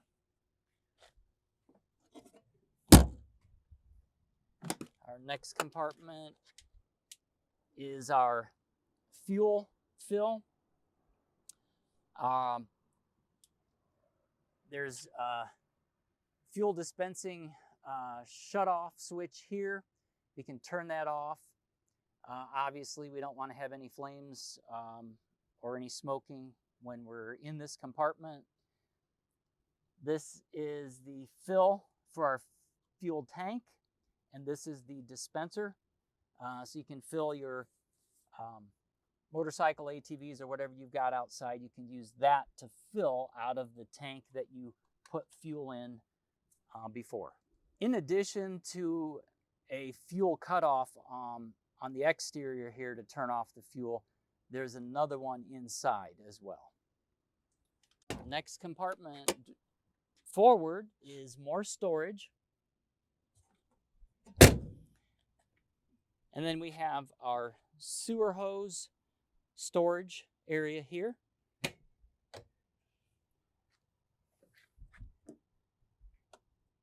We have our diesel fill here. So that's where you would put your diesel fuel for the front engine diesel. Of course, this is our full wall slide. Our full wall slide is for the whole living room area. Our next compartment forward is for our tank and sewage when we want to drain them. We can empty our gray tank and our black tank here. Both of those valves are here and here. We have our sewage holding tank and our gray tank or wastewater tank. And the valves for those, there's a forward, one for a forward valve, one for the tank here. And then of course, this is the one that empties out and goes out our hose here. So we would connect our hose here, out, and then to our sewage. When we're done, we want to close our valves and put our cap back in place and make sure that we rotate it clockwise, because if we want that to lock in place. And then put our floor cap back on. Moving forward into the next compartment.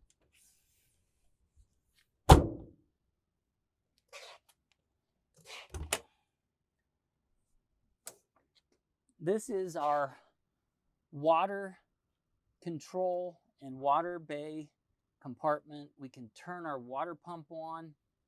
We can fill fresh water here. This is a shower, outside shower for cleaning or rinsing. You'll notice here, this is where you would attach the hose either for freshwater fill or black tank rinse. So to fill our freshwater tank or get fresh water in the coach, we have to take the cover off here. We want to attach a hose type fitting connection here with no more than a max pressure of 60 pounds. That will fill our freshwater tank if we have this handle turned up to freshwater tank fill. So if this is connected, our source is turned on, and our handle is in the up position, our freshwater tank will fill, and it will continue to fill until it's completely full. And there's a small overflow that you'll notice the water starts to come out. The overflow, when you see that, you know your tank is full, and then you can turn this off. With this turn to the right, that is when you would start to use the water out of the tank by turning the water pump on. You can see the small LED come on. That means your water pump is on, and you'll have water pressure coming from the inside. When we're done with emptying our sewage tank, we can rinse it just by opening this, putting our hose fitting here, turning the hose on. That is putting fresh water and rinsing the black tank. Once you rinse your black tank, you would drain it the same way that you did when you emptied your black tank out the sewer hose. So this would be the last step you take to rinse out the tank and rinse out the lines as well as the sewer hose that goes into the drain so that everything's clean. Then you would close that after you disconnect. To operate the shower, you just use the wand. You have to turn it on here and here for warm or hot, and this one for cold. You can turn it on and off right here. So you can turn it on first here, and then you can turn it on and off here. With your coach, when it comes new, is a filter. This is your whole house filter. This is where you would insert it. So you would unlock this and turn this off, and then you would insert the filter and then put the cover back in place. So then all of the water that's going into your fresh tank is being filtered before you use it or drink the water. At the base here, you've got your cold and your hot. Low point drains for winterizing. You would want to open these like that, and that drains the water out of all your cold and hot lines so that you can winterize your coach for storage. If you're ready to winterize your coach, you'll notice in this compartment is the hose that's used to suck the winterizing solution into the water pump. It comes up, it goes into the water pump, and then it goes into all the water lines in your appliances and in your drains. By opening this one and closing this one, this water pump pulls that winterizing solution in. And once you turn on all the valves in the shower, the kitchen, the bathroom, and all of your appliances so that you've got winterizing solution in it, then you would turn the water pump off and put these back in the position that they were. Then your coach is winterized. This compartment here that you're looking at has a protective box cover over the drain for your kitchen water.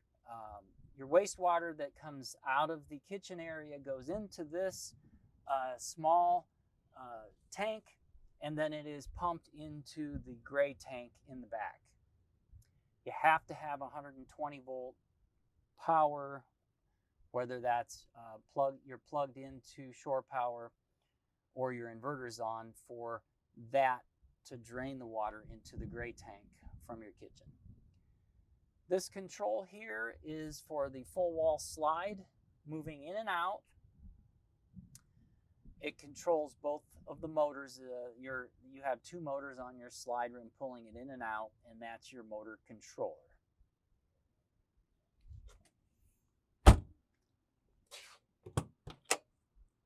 In our next compartment forward, we have more storage area. This is just a continuation of that compartment.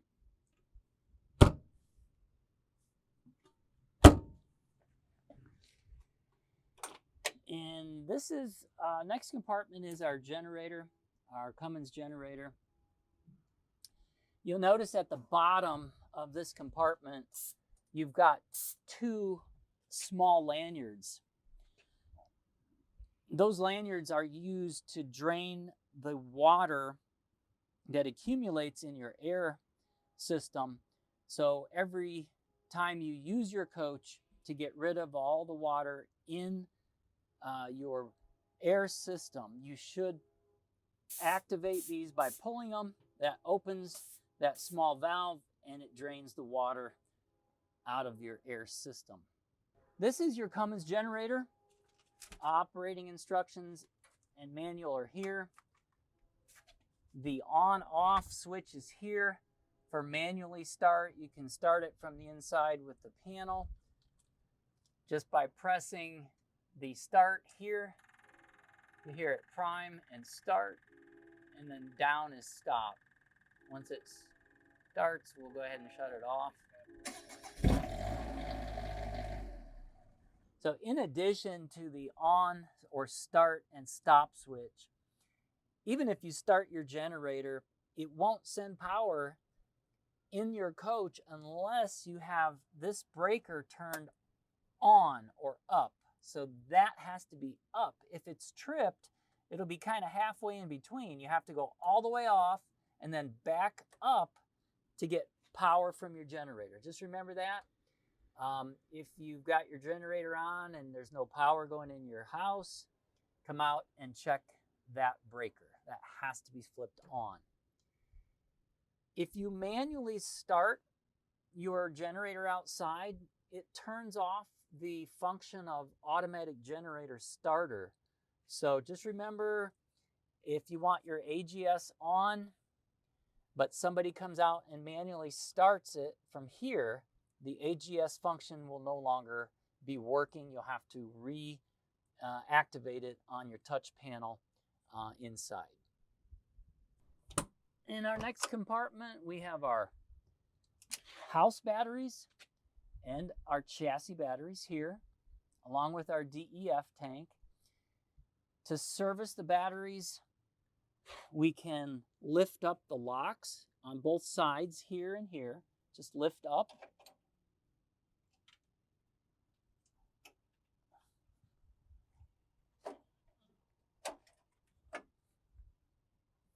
Now we can pull the tray out. We can open the batteries and check the fluid just by rotating these locks like that. We can lift these up. These are lead acid batteries. Check the fluid, add distilled water if needed, put the cover back on, and rotate clockwise to lock it back in place. You should check your batteries, especially in hot weather, because you will lose fluid over time. You want to keep the fluid above the top of the plates. That's how you check these batteries. Those are AGM batteries. They are maintenance free, so you won't need to add fluid to those. If you replace batteries, look at the wiring diagram to make sure you have your connections correct before you turn the battery disconnect back on. If you're not getting any power in the house, there's a fuse. The fuse is right there. If that fuse is tripped, you'll have to replace that fuse before you'll get power out of your house batteries in the house. When you're done servicing, close the compartment, slide the tray, and then put your locks. Don't forget your locks. Put them back down in the slot, and that locks the tray. You'll notice there is no enclosure for the batteries because of the gases that the batteries produce. You want to make sure that they're not in an enclosed area. Our jack system, solenoids you can see over there. If you need to add fluid to your jack system, there's a fluid port there that you would add your fluid to. When you're done servicing in this compartment, just close the door here and lock if needed. On the outside of our full wall, we have a water heater. It's called a Truma Aqua Go. To open and close it, you'll see a little arrow there for closed. So just rotating it left opens this door lift up, and you've got these that hold the door. We have warning labels, caution labels here. We have a schematic drawing here. Of course, this is LP operated. Our main power switch is here, power on. To drain the tank, if you're going to winterize it, it's just lift up here, and that's going to drain your tank. Leave your filter out. I'll put this back just because, okay, our tank is drained now. That's to winterize it, and then you just close this and just store this here perhaps, just to get that out of the way. Then when it's time to operate again, put this back in place, and then you're ready to fill the tank and operate. Just refer to your owner's manual for more instructions, but that's basically how you would do the winterizing. There is a pressure relief valve here. If the tank is warm, do not open that. That's just there for when the tank might be overheating, that pressure relief valve opens. You shouldn't be opening and closing that.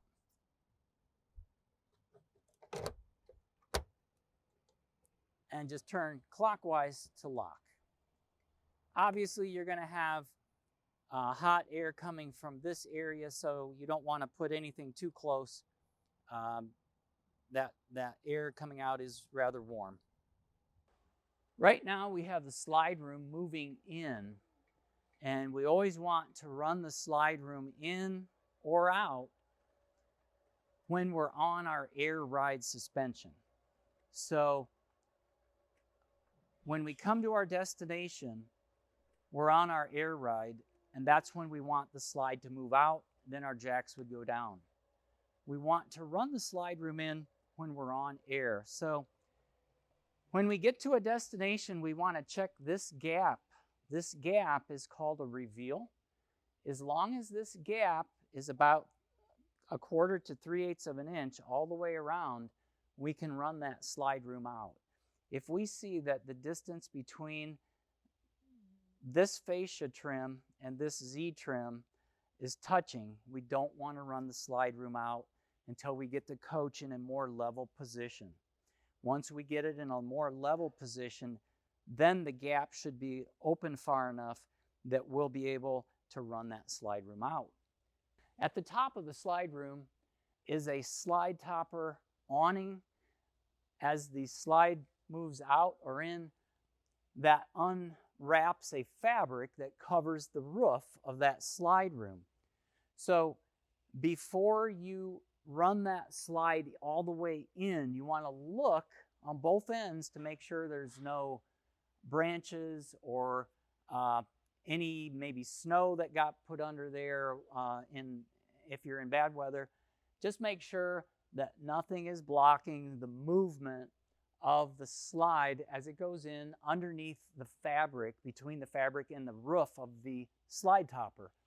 That's just going to ensure that when you close the slide, nothing is going to get wrapped up in that fabric and damage your awning, your slide topper awning, or keep it from going all the way in.